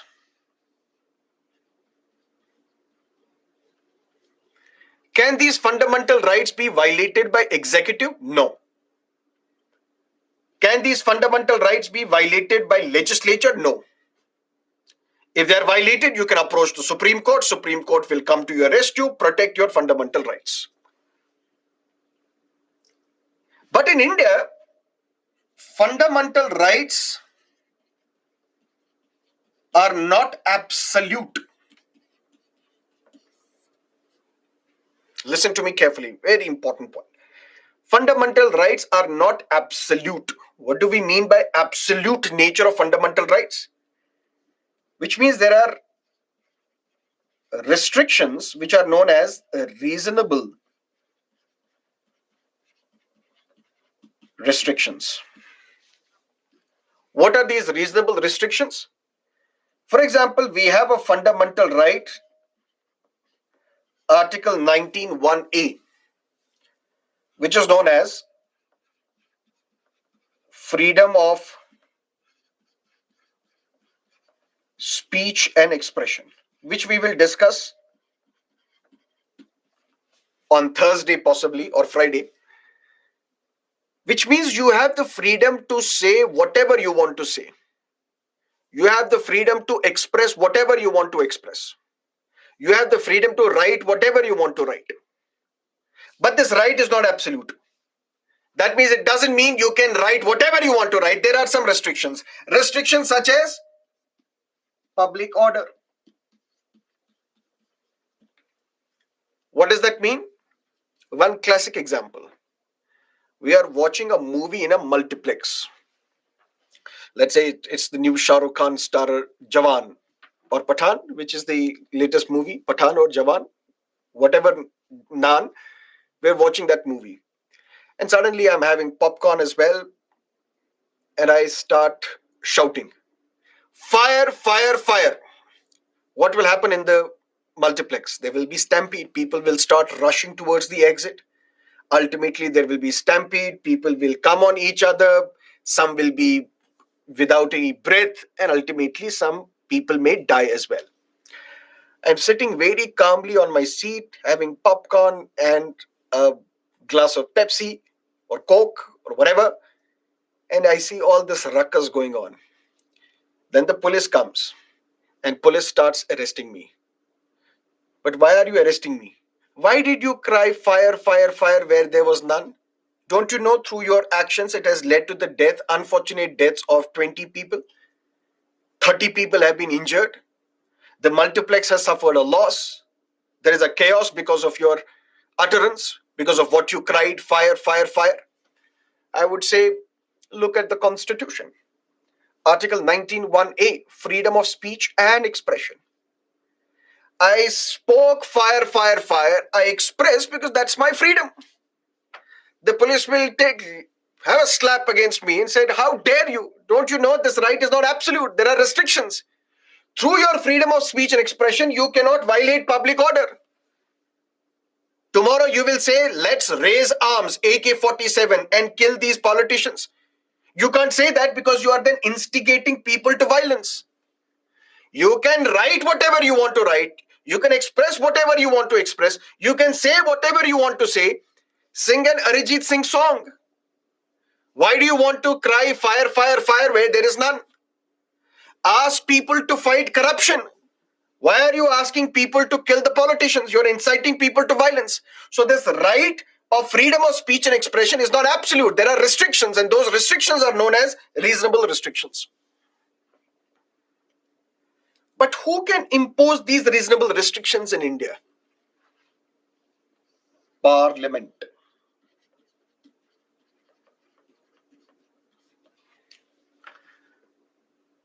Initially, when the constitution was enacted, there were 4 grounds on the basis of which your freedom of speech and expression can be restricted, which we will discuss later. 4 additional grounds were mentioned when the parliament amended the constitution. That means 4 additional reasonable restrictions were imposed on your fundamental rights. By whom? By the parliament.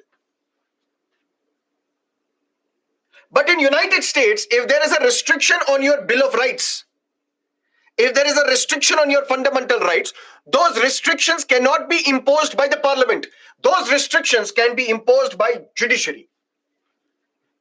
Judiciary can impose restrictions on your fundamental rights, not the US Congress, not the US Parliament. But in India, we say we have a list of fundamental rights. These fundamental rights are equally binding on executive, equally binding on legislature as well. Neither the executive nor the legislature can violate these fundamental rights. But if there are restrictions to be imposed on fundamental rights, those restrictions can be imposed by the legislature, by the parliament, not the judiciary. But in US, it's the reverse. Restrictions on your fundamental rights can be imposed by judiciary, not by the parliament. That is why we say in India, the powers of judiciary vis-a-vis, with respect to legislature, are weaker in India than the United States. And that is why this paragraph, while the declarations in the American Bill of Rights are absolute, that means the freedom of speech and expression in United States is absolute. Say whatever you want to say. They can even burn their national flag. They can even use their national flag as an undergarment, which is something that cannot happen in India. Because if you do that, you will be punished for violating the Protection of National Honor Act. So that means the Bill of Rights are absolute in United States. And the power of the state to impose restrictions upon these fundamental rights have to be evolved by the judiciary. The judiciary can evolve these restrictions, can impose these restrictions. While in India, this power has been expressly conferred upon the legislature by the Constitution itself. Constitution itself says if there are restrictions to be imposed on fundamental rights, those can be imposed by the parliament. But there is still a power given to the judiciary in India, and that power is known as judicial review. So Constitution, listen to me carefully, Constitution has given the power to the Parliament of India that you can impose reasonable restrictions on fundamental rights. What if restrictions are imposed by the Parliament? Restrictions can be imposed by the Parliament. Restrictions can be imposed by the Parliament alone. But are these restrictions reasonable or not? That the judiciary will decide in India through its power known as the judicial review, where the judiciary will review the laws passed by the parliament to see whether those restrictions which have been imposed on fundamental rights, whether those are reasonable or unreasonable, just or unjust, fair or unfair. Long story short, we are discussing a chapter known as fundamental rights. But fundamental rights, DPSP's fundamental duties, although these are different parts, distinct units, part 3, part 4, capital A, yet when we look at them together, we say that they are used to concretize, to give shape to the lofty goals of justice, liberty, equality, fraternity, dignity, which are mentioned in the preamble to the Indian Constitution. And fundamental rights basically are negative obligations, restrictions on the powers of the state. State, don't interfere with the life and liberty of an individual. State, don't discriminate. State, don't deny equality. State, don't deny and deprive an individual of his right to life and personal liberty. Don't do this, don't do that. What are these? Limitations, restrictions, negative obligations on the state. But are there fundamental rights present in other countries as well, in the constitutions of other countries? Yes. When we compare it with England, because we have borrowed a lot of provisions from England, and when we compare it with the US, because we also claim ours is a federal constitution, just like United States of America, when we compare our fundamental rights with these countries, we see that there is a commonality, there is a difference as well. In England, there is no segregation of rights into fundamental rights, constitutional rights, other statutory rights. In Britain, you can do anything, and everything is your fundamental right, except those things which the Parliament of Britain has prohibited you from doing. Because British Parliament, in an unwritten constitution, is sovereign, it can do anything. But in United States, there is Bill of Rights. But can restrictions be imposed on these rights? That is for the judiciary to decide and evolve, not the legislature. And these Bill of Rights are absolute, without restrictions. No restrictions imposed by the legislature. If at all restrictions are to be imposed, can be imposed by the judiciary. In India also, we say that there is a list of fundamental rights. Neither the executive nor legislature can violate these fundamental rights. But these fundamental rights are not absolute. And if restrictions are to be imposed which are reasonable on these fundamental rights, that can be done only by the parliament. With the power of judiciary, that they have a judicial review. They can review this law passed by the parliament to see if this reasonable restriction was indeed reasonable, if this restriction was just, if this restriction was fair. That is the difference between the three countries. Any questions as of now?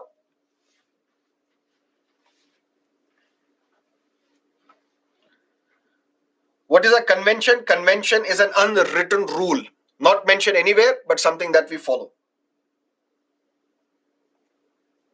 Sir, why is it that some rights are exclusively available to citizens but not to aliens? We will discuss that today. No question, crystal clear, all clear.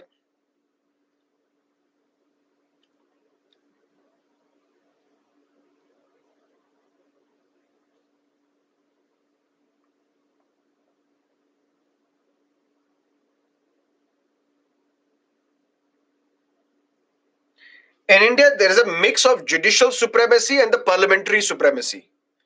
In a sense, yes, parliament can impose restrictions with the power of judiciary to decide whether these restrictions are reasonable or not. But if you want to understand it deeply, for that you will have to discuss this chapter, judiciary. There we will have a clear picture, and there we will conclusively prove that in India, judiciary is more powerful as against any other institution.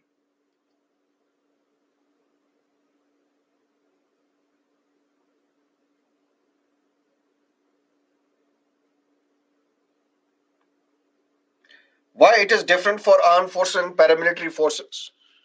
We'll discuss. Fundamental rights are not absolute, there are restrictions, exceptions. Let's explain all these fundamental rights one by one. First, we will talk about Article 12. And what is Article 12?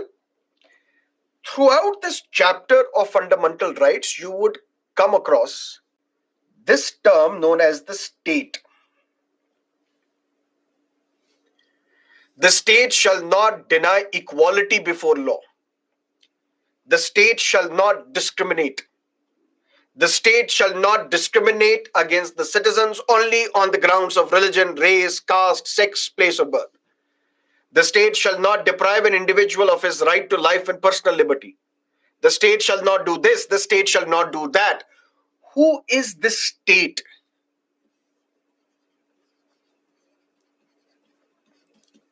Against which your fundamental rights are enforced.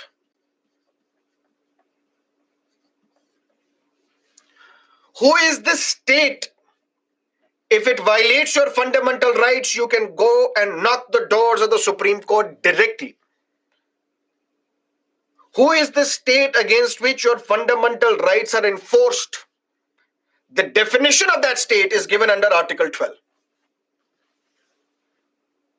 And Article 12 talks about the state includes, so that you are not confused with that, is this the state of Karnataka or is this the state of Madhya Pradesh or is this some other state? What is this term state which is mentioned in the fundamental rights chapter against which your fundamental rights are enforced?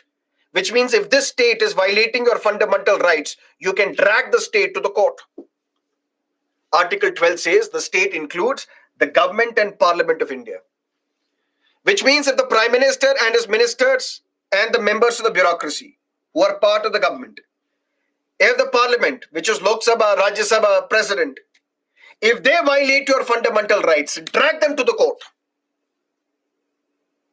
State also includes the government and legislature of all the states in India. Whether it is the Chief Minister of Karnataka or the Legislative Assembly of Karnataka, whether it is the Chief Minister, the government, the bureaucrats of UP led by the Yogi, or it is the legislature of Uttar Pradesh which is violating your fundamental rights, drag them to the court.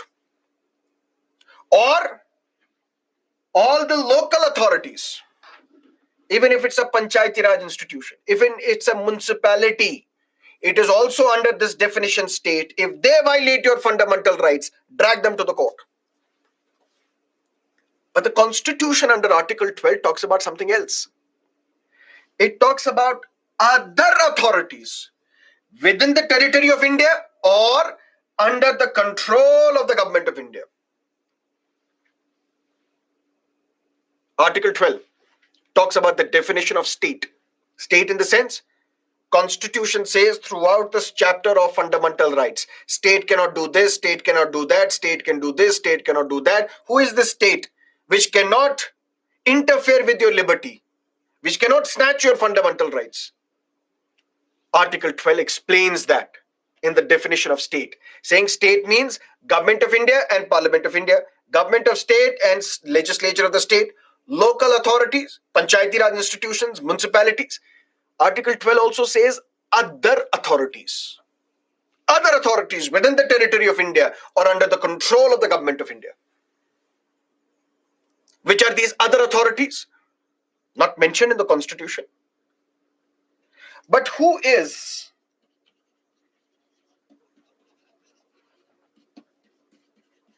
the final interpreter of the Constitution?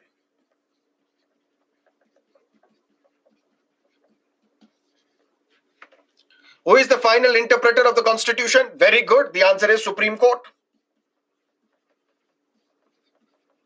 That is why in the first class I gave you the definition of a constitution. After all, what is a constitution? Constitution is what the Supreme Court tells us it is. That is the constitution. And constitution, what it is, these other authorities, Supreme Court in various judgments have now explained which are these other authorities which also cannot violate your fundamental rights. Because Constitution says under Article 12, state includes the Government of India, Parliament of India, Government of State, Legislature of State, local authorities, Panchayati Raj and municipalities, and other authorities. Which are these other authorities? Supreme Court says, number one, that authority whose financial resources,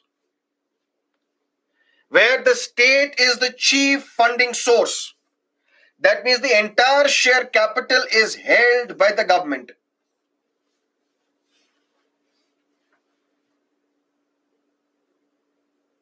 If there is an organization, if there is a company where the entire control of that company is with the government,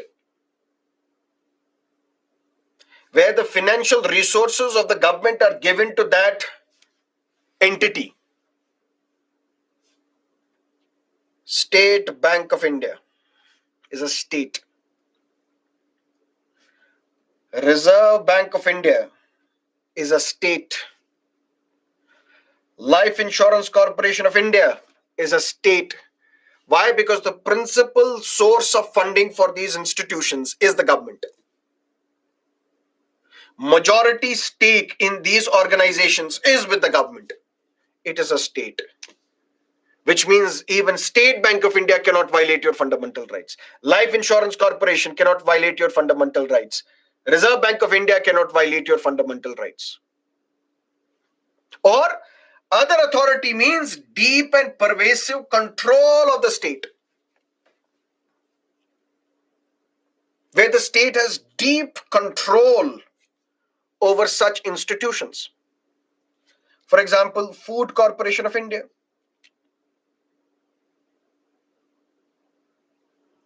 Where the state has deep control. For example, the railways.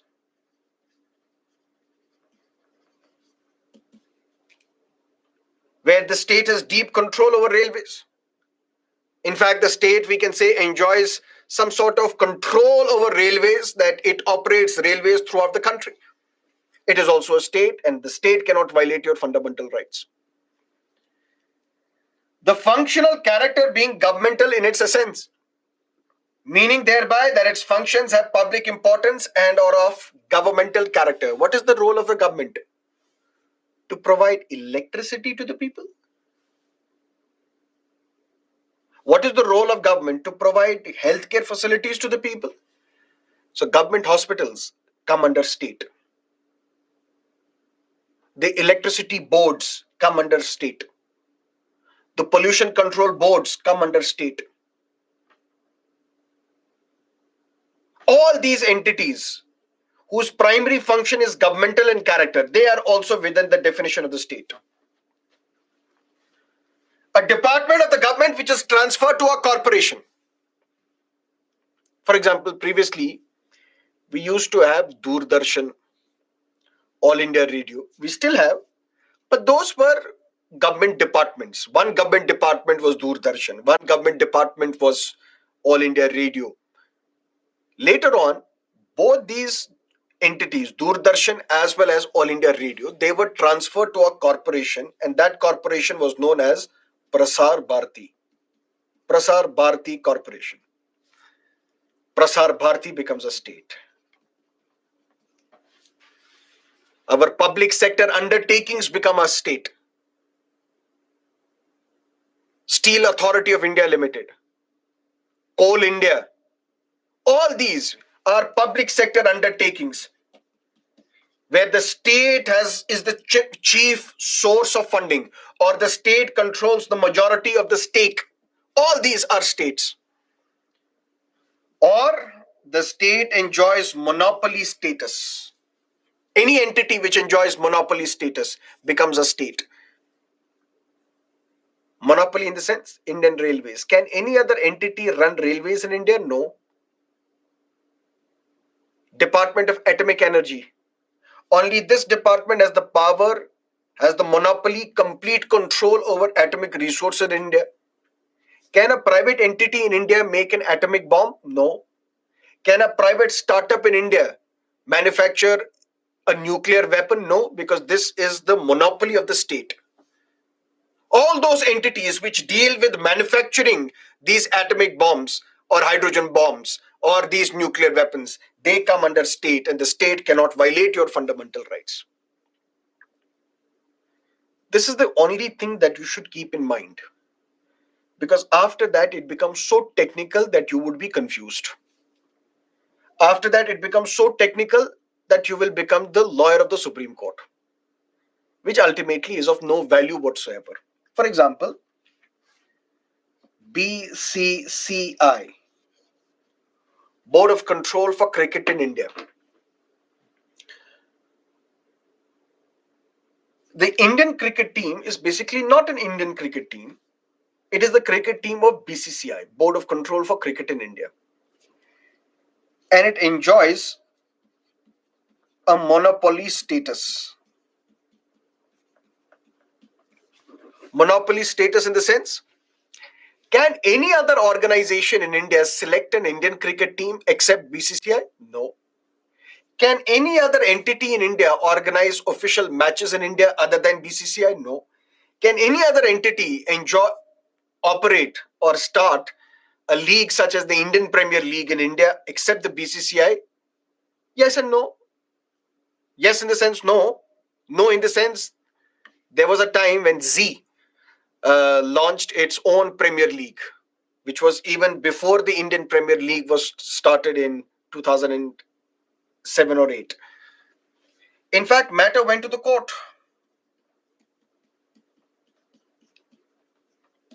Z Telefilms versus BCCI.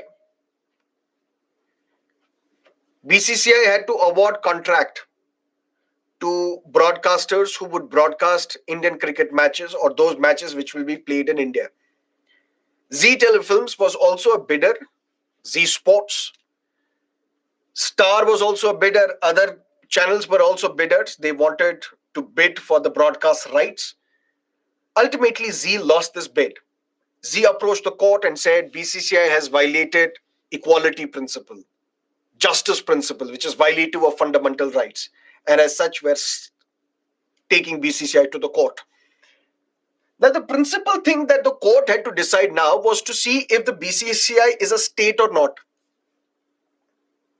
Because in all this definition, what if tomorrow Byjus as an entity violates your fundamental rights? I have the freedom of speech and expression, you will claim. But I will mute you. I will not let you ask the question.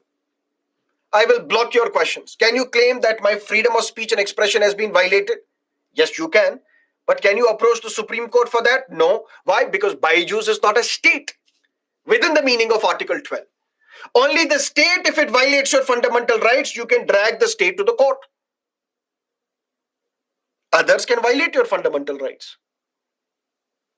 For example, this is the government property or government accommodation.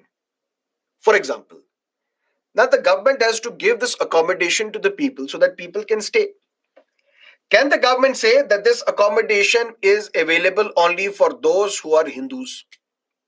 No, because the state is then discriminating on the grounds of religion, which the state cannot do. But if this is not the government accommodation, this is my accommodation. This is my private property. Can I say that I want to rent this property only to Hindus and not Muslims? I can do that. Am I discriminating on the grounds of religion? Yes, I am. But am I violating your fundamental rights? No, because I am not a state. If the state is violating your fundamental rights, you can drag the state to the court. Others, you cannot.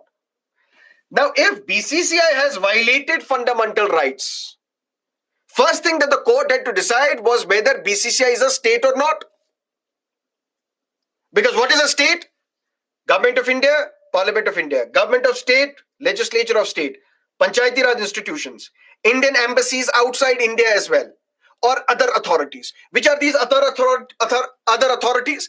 One such other authority is an entity which enjoys a monopoly status. Z Telefilm said BCCI enjoys monopoly. That means it's a state. And as a state, it cannot violate fundamental rights. But BCCI convinced the judiciary. BCCI convinced the judiciary by saying that although we enjoy monopoly status, but this monopoly status is not conferred by the state. If railways enjoy monopoly status, that status is conferred to railways by the state. The state has not conferred monopoly on BCCI. So when the state has not conferred monopoly on BCCI, BCCI is not a state within the meaning of Article 12. And as such, BCCI is not a state within the meaning of Article 12, under Article 12 of the Constitution. Indian Space Research Organization is a state. It cannot violate your fundamental rights. But you don't have to go too deep into the technicality because we will then lose the scope of this exam. You just have to keep in mind that when the state term is used in fundamental rights, who is the state that is mentioned in Article 12? And who is the state? The government of India, the government of state, Parliament of India, legislature of state, Indian embassies outside India, local governments, panchayati raj institutions, municipalities, those entities which are sufficiently funded by the government, for example, public sector undertakings, those entities, those departments of the government which are transferred to a corporation, for example, Prasar Bharati, and those entities which enjoy monopoly status. But that monopoly status should either be conferred by the state or should either be protected by the state. And if this state is violating your fundamental rights, you can drag the state to the court because the court will come to your rescue, protect, and safeguard your fundamental rights. Is that clear?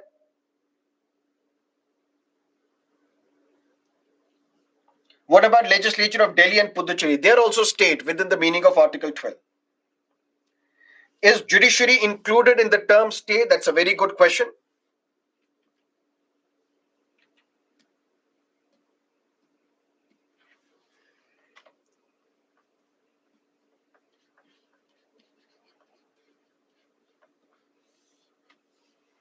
Listen to me carefully.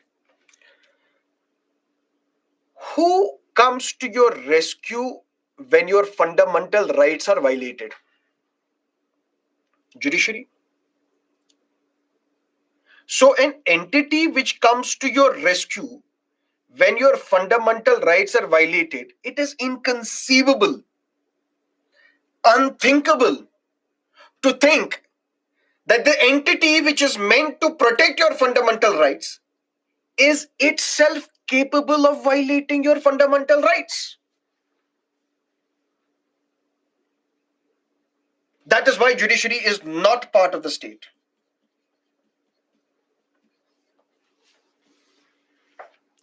Because judiciary is meant to protect your fundamental rights. And as a protector of your fundamental rights, can judiciary also be included in this term state? No.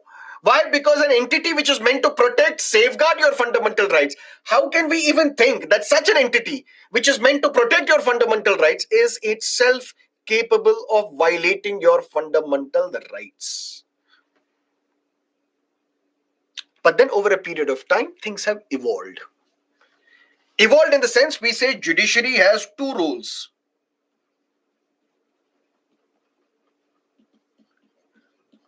Administrative role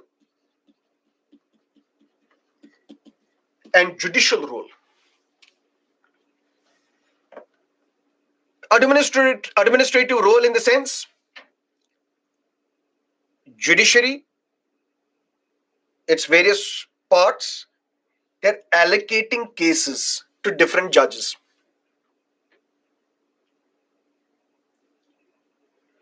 Members of the judiciary, they have property as well. On the administrative side, if they violate fundamental rights, they are part of the state. But on the judicial side, when they give judgments, You can't say that this judgment that you have given is violating my fundamental rights. I will drag you to the court again. So judiciary today plays two important roles. On the administrative side as well, how the cases are allocated. Allocated in the sense there is something known as master of the roster. Who is the master of the roster? Chief Justice of India. What does that mean? For example,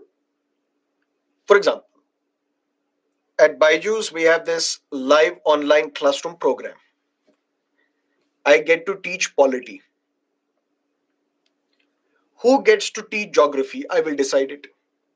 For example, who gets to teach economics? I will decide it. Who gets to be your subject matter expert? I will decide it. So I become master of the roster.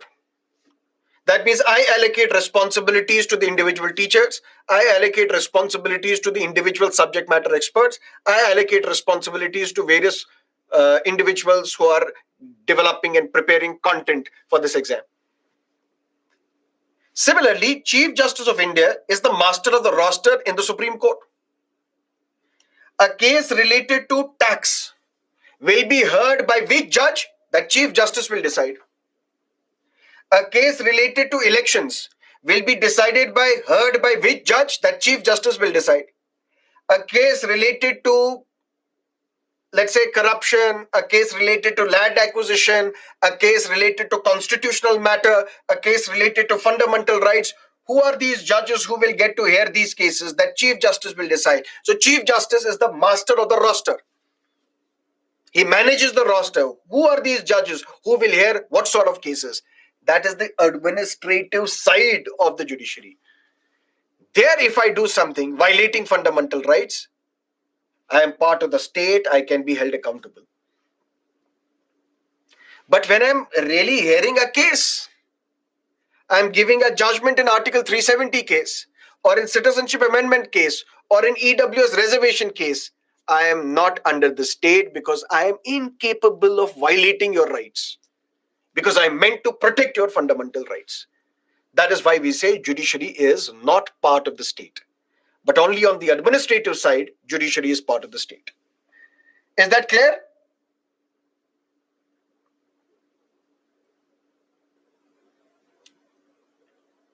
Clear.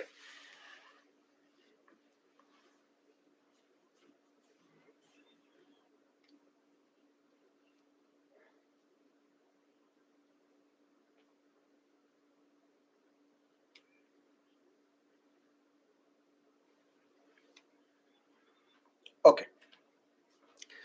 Now let's look at Article 13 of the Constitution. Laws inconsistent with or in derogation of the fundamental rights. There are 4 clauses under Article 13. Clause 1, 2, 3, 4. We'll discuss all the clauses, but you don't have to remember it clause by clause. Just understand the concept. What is Article 13? Article 13, Clause 1. All laws in force in the territory of India immediately before the commencement of the Constitution, insofar as they are inconsistent with the provisions of this part, shall, to the extent of such inconsistency, be void. What does that mean? I'll give you an example.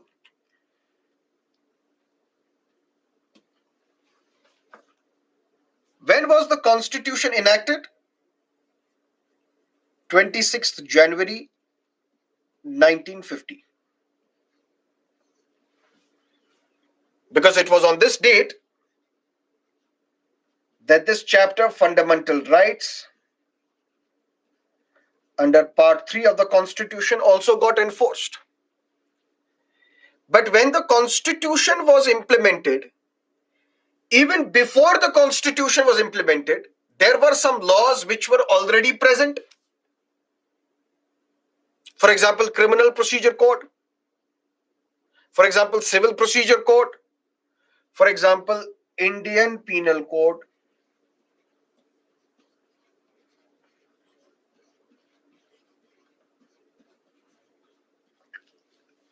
which now the government is trying to replace with the different set of codes, which we will also discuss.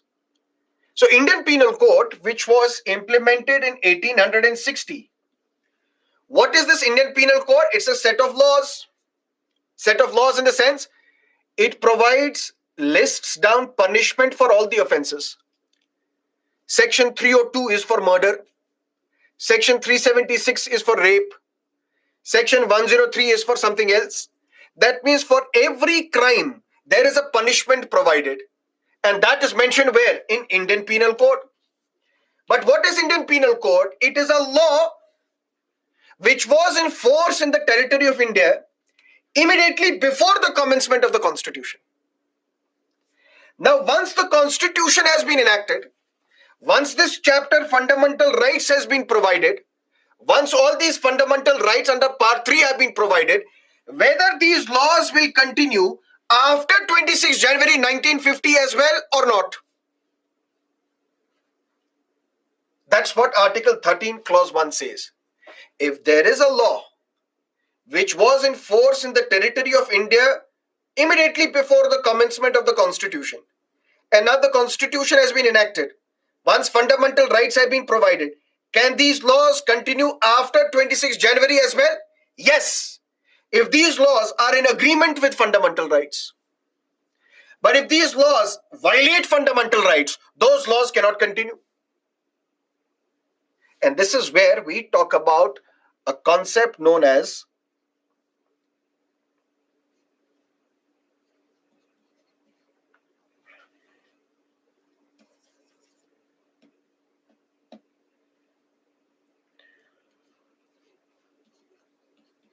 doctrine of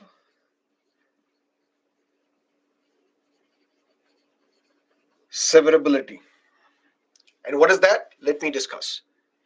Yesterday, I gave you an example of Section 377 of Indian Penal Code, which talked about unnatural offenses. All those unnatural offenses which are against the order of nature. This was primarily used to target homosexuals or homosexuality, incest, bestiality, for example. Homosexuality, sex between men and men, sex between women and women, what is primarily known as the members belonging to LGBTQ community. It's an unnatural offense, or it was considered as unnatural offense against the order of nature, because that's not how the nature has created you. That's what the previous logic was. Incest, brother having sex with sister, mother having sex with son, father having sex with daughter, incestuous relationship. And this is no wonder that in European societies now incest is at its peak. It's considered against the order of nature because that's not how you do it. Bestiality, sex with animals, sex with dogs, donkeys, for example, horses, your pets. It is against the order of nature. It's a carnal intercourse against the order of nature, and as such, it is an offense. So this section 377 of Indian Penal Code, which was a law immediately prior to the commencement of the Constitution, can this law continue after the commencement of the Constitution? Yes. Yes, yes, yes. But the moment it violates fundamental rights, this law shall, to the extent of such inconsistency, be void.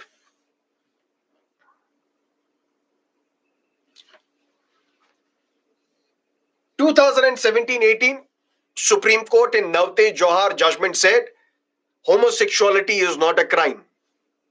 Right to love is also a fundamental right, regardless of the gender of your lover. So same-sex relationship is constitutional. Why? Because this section 377, insofar as it criminalizes homosexuality, it violates some fundamental rights which are provided under Part 3 of the Constitution. For example, Article 14, which deals with equality. Article 15, which talks about non-discrimination on the grounds of sex, which includes sexual orientation. Article 21, which talks about right to life and dignity. All these fundamental rights are violated, which means the section 377 is not continuing. But do you know section 377 still exists? Why? Because incest is still a crime. Bestiality is still a crime. That means we say this is doctrine of severability.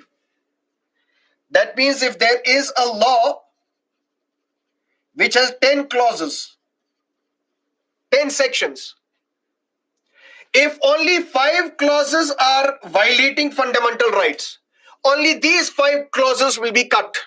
Only these 5 clauses will not operate. The remaining 5 clauses will continue. That means you are severing, you are cutting only those clauses, only those parts which violate fundamental rights. Remaining sections continue, remaining laws continue. Which means section 377, if somebody would tell you has been declared unconstitutional, it is wrong.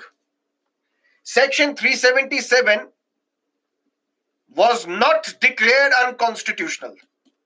Section 377 was read down. And what is that read down or reading down of a particular law? One part of it is unconstitutional, remaining continues. So we are reading down this law to say homosexuality is not a crime, but bestiality is still a crime, incest is still a crime. That is what we call doctrine of severability. And that is Article 13, Clause 1. Long story short, this is 26 January 1950. This is when the Constitution was enacted. This is when the fundamental rights were provided. This is the set of fundamental rights provided. Prior to the commencement of the Constitution, there were various laws. Indian Penal Code, Criminal Procedure, Civil Procedure, so many other laws. Can these laws continue after the commencement of the Constitution as well? Yes, provided these laws are in agreement with the fundamental rights. The moment these laws violate fundamental rights, those laws will be declared unconstitutional. But that does not mean the entire law will be declared unconstitutional. To the extent of inconsistency, this is where doctrine of severability comes into picture. Only those aspects of those laws which violate fundamental rights, those aspects would be read down. The remaining laws can continue. It is not that section 377, which criminalized homosexuality, it was read down by the judiciary. That means the entire Indian Penal Code goes. No. The other Indian Penal Code parts, they continue. Only section 377 was read down. That is Article 13, Clause 1. All laws in force in the territory of India immediately before the commencement of the Constitution, insofar as they are inconsistent with the provisions of this part, shall, to the extent of such inconsistency, be void. That's Article 13, Clause 1. Any questions?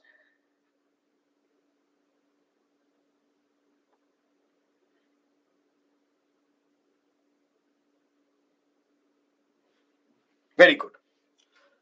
Number 2, the state shall not make any law. And you know what is a state? Definition provided under Article 12. The state shall not make any law which takes away or abridges the rights conferred by this part, and any law made in contravention of this clause shall, to the extent of such contravention, be void.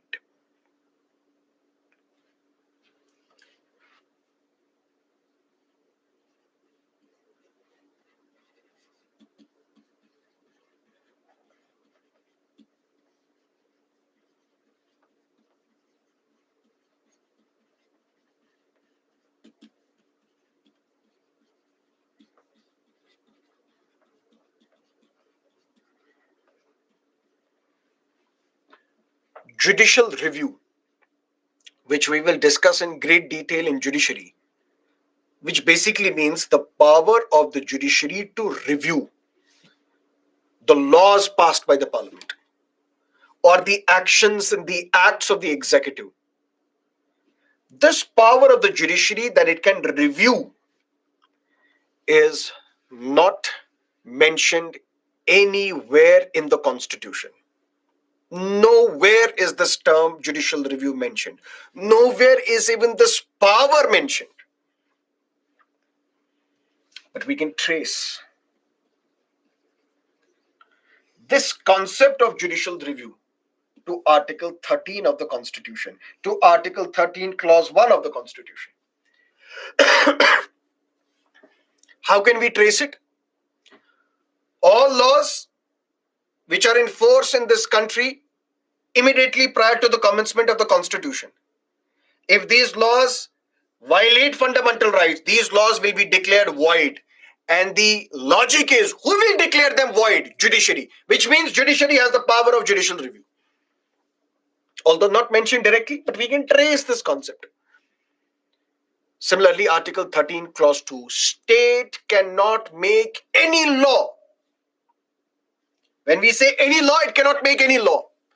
And through this law, what it cannot do, it cannot delete a fundamental right. It cannot abridge a fundamental right, which means it cannot modify a fundamental right. And if Parliament does this, if Parliament passes a law deleting a fundamental right, if Parliament passes a law modifying a fundamental right, that will be declared void. By whom? By the judiciary, which means judiciary has the power of judicial review. Because who is the final interpreter of the Constitution? Judiciary. But if the state cannot make any law, what is the definition of this law? When we say the state cannot do this, state cannot do that, what is the definition of that state? The definition is provided under Article 12. When we say the state cannot make any law, what is that law? That is provided under Article 13, Clause 3. Article 13, Clause 3 explains what is this law. Article 13, Clause 3 says, law means ordinance issued by the president, which we will discuss later. Ordinance, order, bylaw, custom, usage, all these are part of laws. And through all these things, you cannot delete, you cannot modify, you cannot abridge a fundamental right.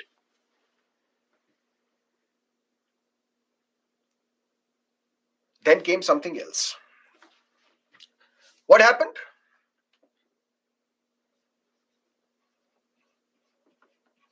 Madras government, immediately after the commencement of the Constitution in 1951, what it did, it issued an order.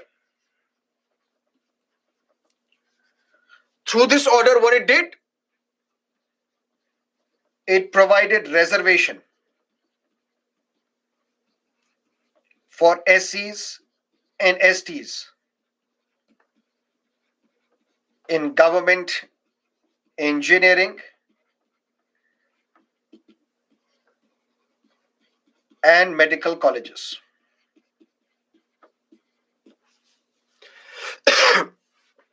Madras government said, we'll issue an order.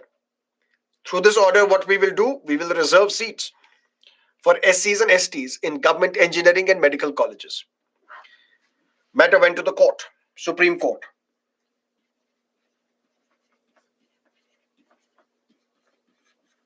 Champak Dorai Rajan versus State of Madras.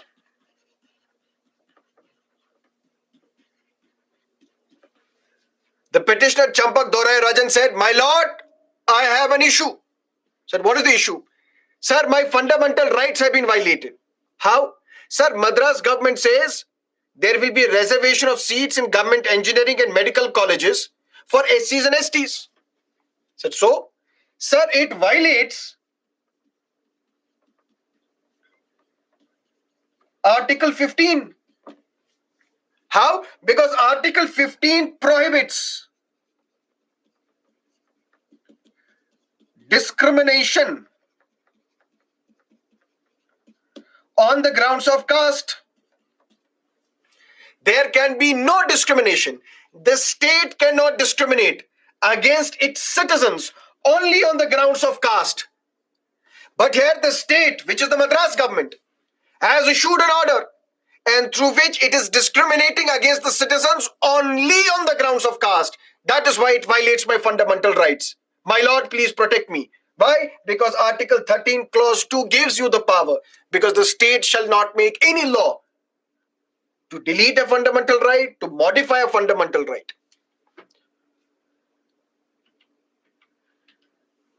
Supreme Court said, yes, you're right. Madras government, this order is unconstitutional because you're discriminating against the citizens only on the grounds of caste.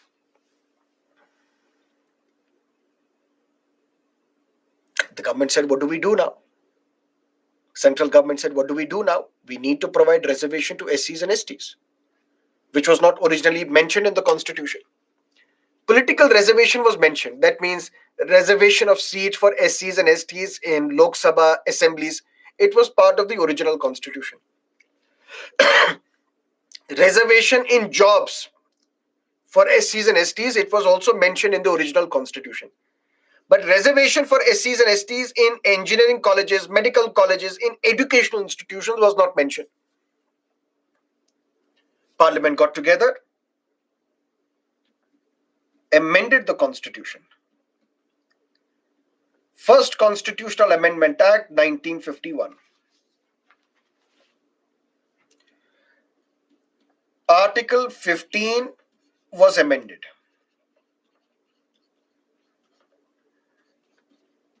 Article 15, Clause 4 was added to the Constitution. And it is this Article 15, Clause 4, which provides for reservation for those who are socially and educationally backward in educational institutions. Matter went to the court again.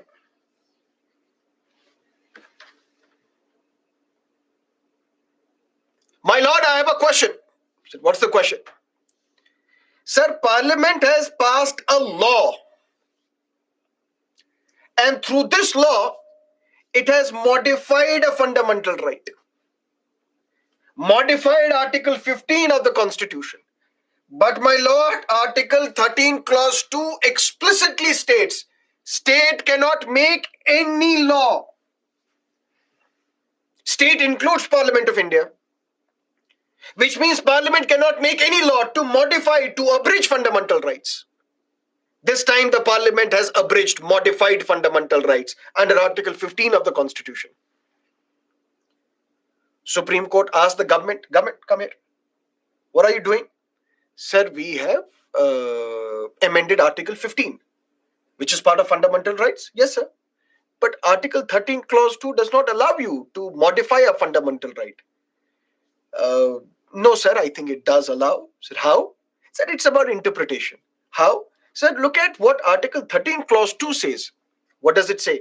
Sir, it says state cannot make any law. Sir, right, that's what you are doing. You have passed a law. Sir, law is different. Constitutional Amendment Act is different. Because the definition of what is a law is mentioned in Article 13 Clause 3 itself. Through an ordinary law, we cannot delete a fundamental right. Through an ordinary law, we cannot modify a fundamental right. That means through ordinance, through order, through bylaw, through rule, through regulation, through notification, through custom, through usage, we cannot modify, abridge, delete a fundamental right. But sir, please look at Article 13 Clause 3. Is there any mention of a Constitutional Amendment Act?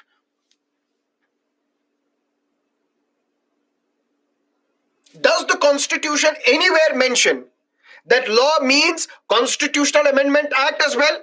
That means even through Constitutional Amendment Act, you cannot delete, modify, abridge a fundamental right.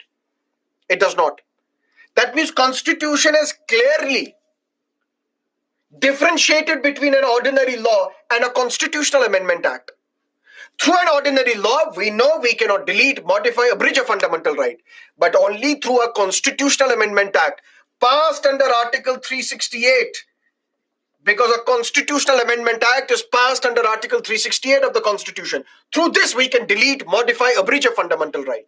Because when Constitution says you cannot pass any law, the definition itself is given. But this definition does not include a Constitutional Amendment Act. That means through Constitutional Amendment Act, which is not a law, which is not an ordinary law, we can delete, modify, abridge fundamental right. Supreme Court said, yes, you are right. Law is different. That means all these are part of law. Through these, through ordinance, through bylaw, through custom, through usage, through notification, you cannot delete, modify, abridge a fundamental right. But Constitutional Amendment Act is different altogether. Through this, you can delete, modify, abridge a fundamental right. This case was known as Shankari Prasad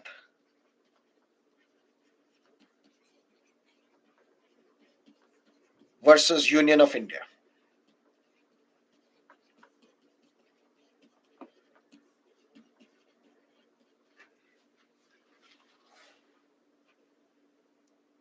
A decade and a half later,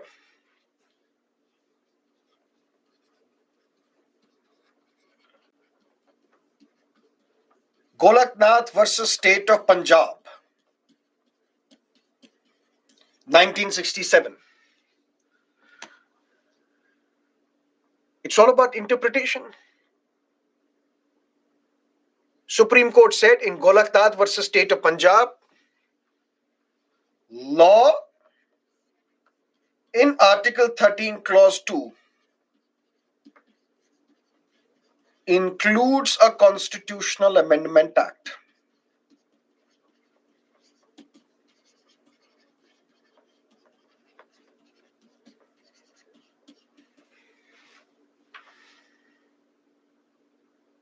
That means even through a Constitutional Amendment Act, you cannot delete, you cannot modify, you cannot abridge a fundamental right. The government asked the Supreme Court, but sir, in 1951, in Shankari Prasad case, you said law is different, Constitutional Amendment Act is different. Through an ordinary law, you cannot delete, modify, abridge a fundamental right. But through a Constitutional Amendment Act, you can delete, modify, abridge a fundamental right. Goraknath case, Supreme Court is saying, no, that's not the correct position. It's about interpretation. Sir, how can you say, even through a Constitutional Amendment Act, you cannot delete, modify, abridge a fundamental right? Supreme Court said, look at Article 13, Clause 2. State cannot pass any law. And when it is any law means rules, orders, bylaws, customs, usages, ordinances, Constitutional Amendment Acts as well. So through Constitutional Amendment Act also, you cannot delete, modify, abridge a fundamental right. Sir, what are you saying? I'm saying fundamental rights are beyond your amending powers. Don't you dare cast an evil eye on fundamental rights. Fundamental rights cannot be deleted, cannot be modified, cannot be abridged. You don't have that power.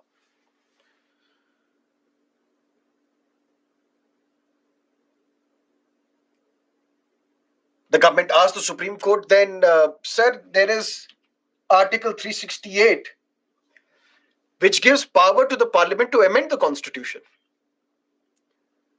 Supreme Court said, no, I don't think so. Sir, how can you say that it doesn't give the power? The procedure is mentioned in Article 368. Said, what is that procedure? Sir, it says the bill can be introduced in Parliament in either Lok Sabha or Rajya Sabha, then it should be passed by special majority. If it affects the federal features, we need the ratification by half of the states as well. All this procedure is mentioned. That means this procedure has to be followed by Parliament while amending the Constitution. So how can you say Parliament does not have the power to amend the Constitution? Supreme Court said, look at Article 368, which you are quoting, and look at the title of Article 368. Article 368's title is Procedure for Amendment.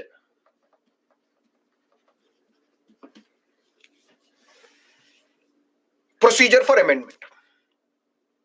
Where is it mentioned in Article 368 that it is the power of the parliament to amend the constitution? It only talks about procedure. Said, sir, yes, it talks about only procedure, but procedure for us, parliament. Otherwise, who will follow this procedure to amend the constitution? Supreme Court said, we don't know. Maybe you should set up another constituent assembly. Another constituent assembly, just like it was set up in 1946, which remained in force till 1949, which drafted the constitution. You can set up a similar constituent assembly. And that constituent assembly will follow the procedure mentioned in Article 368 to amend the constitution, to modify the constitution. You don't have that power. You only have an ordinary legislative power. You can only pass ordinary laws. Constitution, once it is done, it is done. You can pass an ordinary law. You don't have the power to amend fundamental rights. Indira Gandhi was the prime minister. She got the parliament together, said, let's amend the constitution again. But Madam Gandhi, this will be challenged in the court. So what? We will defend it. Madam Gandhi, what will we do? Let's first amend Article 368. Why, ma'am? Because what did the Supreme Court say? That the title of Article 368 is Procedure for Amendment. Let's change the title of Article 368. How, ma'am? We will revisit this and we will call Article 368 with the title Power of Parliament.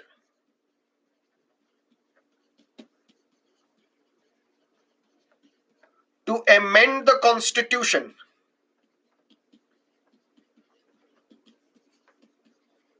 and the procedure, therefore. Supreme Court said you don't have the power to amend the Constitution because that is not mentioned in the title. We changed the title itself. Title says power of the parliament to amend the constitution and the procedure thereof. Madam, that's okay, but Article 13, which says state cannot pass any law to modify, delete, abridge fundamental rights. Said, don't worry, we will add a clause to Article 13. Madam, what would that clause be?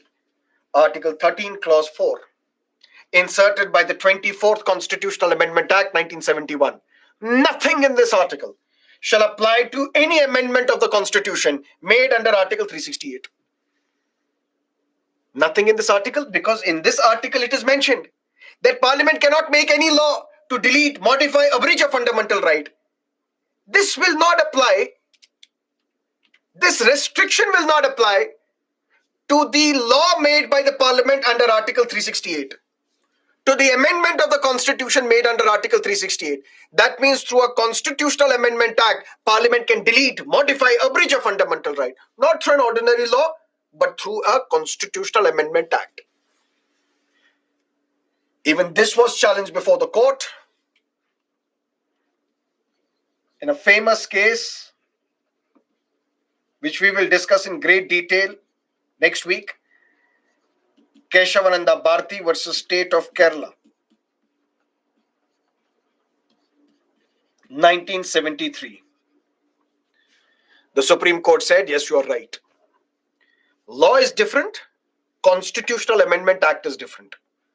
Through an ordinary law, which is ordinance, act, rule, custom, usage, notification, regulation, through these you cannot delete, modify, abridge a fundamental right. But only through a Constitutional Amendment Act passed under Article 368, which requires a tougher majority. Through this, you can delete, modify, abridge a fundamental right. But only those fundamental rights which are not part of the basic structure. There are some fundamental rights which are part of the basic structure, which we will discuss later. Those you cannot even touch, modify, abridge, even using Article 368. So long story short, Article 12 talks about the definition of the state. That the state against which your fundamental rights are enforced. Which are these entities of the state? That's mentioned under Article 12. And Article 13 talks about 4 things. Number 1, when this constitution was enacted, when the chapter fundamental rights was provided, prior to that there may be laws which are enforced within the territory of India. If those laws are in agreement with fundamental rights, those laws will continue after the commencement of the Constitution as well. But the moment these laws conflict with fundamental rights, are in contravention of fundamental rights, those laws will not continue. But only those clauses of that law which violate fundamental rights, the rest of the law will continue. Doctrine of severability. Sever only those parts, cut only those parts which violate the fundamental rights. And Parliament has the power to modify a fundamental right, to abridge a fundamental right, to delete a fundamental right, but only those rights which are not part of the basic structure. But Parliament can do that only through a Constitutional Amendment Act passed under Article 368, not through an ordinary law, and clearly not through an ordinance, order, bylaw, custom, usage, rules, notifications, regulations, so on and so forth. That is Article 13 of the Constitution. Any questions as of now?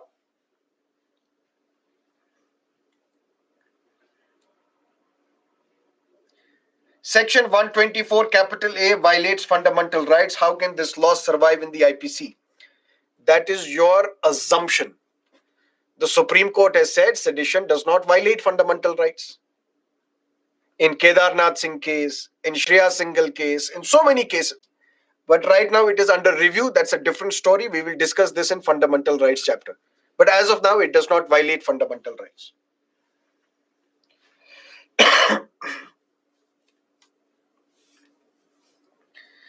Section 377 is still enforced. Then this isn't contrary to the judgment of homosexuality, because incest is also the act of mutual consent.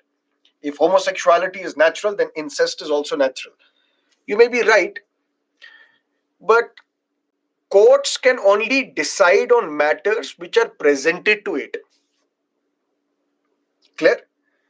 Nobody argued that even incest should be allowed. When no petitioner argued before the court that please allow incest as well apart from homosexuality, how can Supreme Court randomly say that even incest is allowed? Although you're right, it involves consent. If in homosexuality there is consent of two parties, some people may find it horrible. How can you have a lesbian or gay relationship? But if two adults are in a consensual relationship, as a society, we should not interfere. Similarly, if brother and sister are in a consensual relationship, even if you find it horrible, as a society, we should not interfere because these are two adults in a consensual relationship. But bestiality can never be allowed. Why? Not that I am pro animals, but I'm pro consent. Animals cannot give consent, or there is no way in which you can show animal giving consent. As long as consent is involved, everything is okay. Since animals cannot be seen to be showing consent, that's why bestiality should not be allowed. But sir, ordinance can be used to amend constitution in some cases. No case. No case, full stop. Ordinance can never be used to amend the constitution.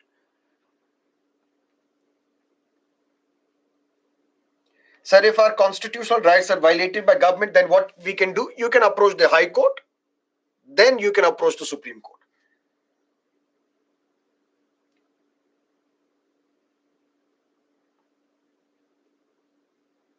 Sir, how 368 procedure of amendment doesn't give power to Parliament initially? Because the title mentioned procedure for amendment. The court said, look at Article 368. The title itself says procedure for amendment. It does not give power to the Parliament to amend the constitution.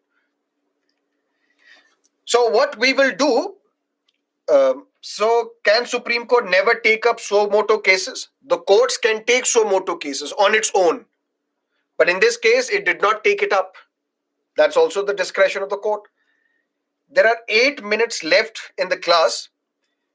We can't discuss right to equality because it involves an elaborate discussion of about 1 hour. So we can't start it and then leave it midway. What I will do, I will take questions for the remaining 8 minutes. Those who have no questions may go. We will meet tomorrow, 6 o'clock in the morning. Those who have questions, please stay. I will take all your doubts till 9:30. After that, I will also go. Okay? But don't go without rating the class if you have enjoyed today's session. Let me know. Sir, in short, we can say Parliament can amend fundamental rights except violating basic structure. Yes. Example of the Supreme Court SC reservation. Was it injustice, sir? We will discuss this tomorrow when we will discuss Article 16.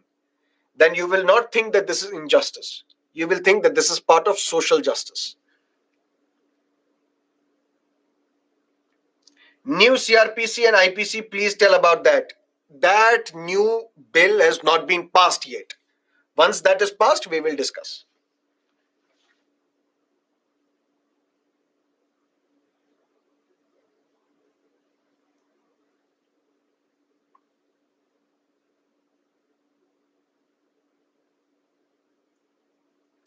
Sir, please answer how Madam Gandhi amended Article 368. Madam Gandhi did not amend Article 368.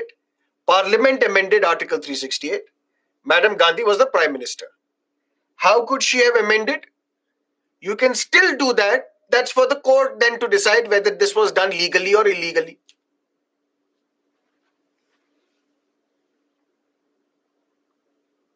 So, does Parliament have the power to reverse the order of the Supreme Court? In some cases, yes. If the underlying condition of the judgment is altered. What is the underlying condition of the judgment? For example, Shabano. She was an old lady, more than 60, 70 years old. She was married to an advocate of the Madhya Pradesh High Court. But the husband fell in love with a younger woman and divorced Shabano. Shabano asked for maintenance. But according to the Islamic laws, maintenance could be provided only for 3 months, not for the entire life. She approached to Madhya Pradesh High Court. My lord, I have a doubt. I have a concern. What's the concern? If my fellow Hindu sister is divorced, she gets maintenance for her entire life. But as a Muslim woman, I get maintenance only for 3 months. Is this not discrimination on the grounds of religion? Madhya Pradesh High Court said, you are right. Shabano's husband, ex-husband, you provide her maintenance for her entire life. Matter went to the Supreme Court. Supreme Court also said the same thing. Provide maintenance for the entire life, not only for 3 months. Then there was a lot of hue and cry amongst the custodians or so-called custodians of the Muslim faith, the clerics, the Molvis. They started protesting, and some of them approached Rajiv Gandhi as well. Rajiv Gandhi, a suave, good-looking gentleman prime minister, he listened to these individuals and ultimately passed a law in the parliament known as Muslim Women Protection of Rights on Divorce Act 1985. The very logic given by the court was, since compensation is less, that is why this compensation cannot be satisfactory for this woman for her entire life. That is why you have to pay compensation for the entire life.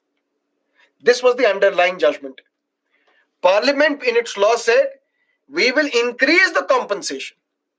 The maintenance amount will be increased in such a manner that this amount lasts for the entire life. But this amount can be paid only for 3 months, according to the Muslim law, not for the entire life. So Parliament has the power to nullify the judgment of the Supreme Court only if the underlying condition is changed, is altered, is touched upon. Otherwise, no.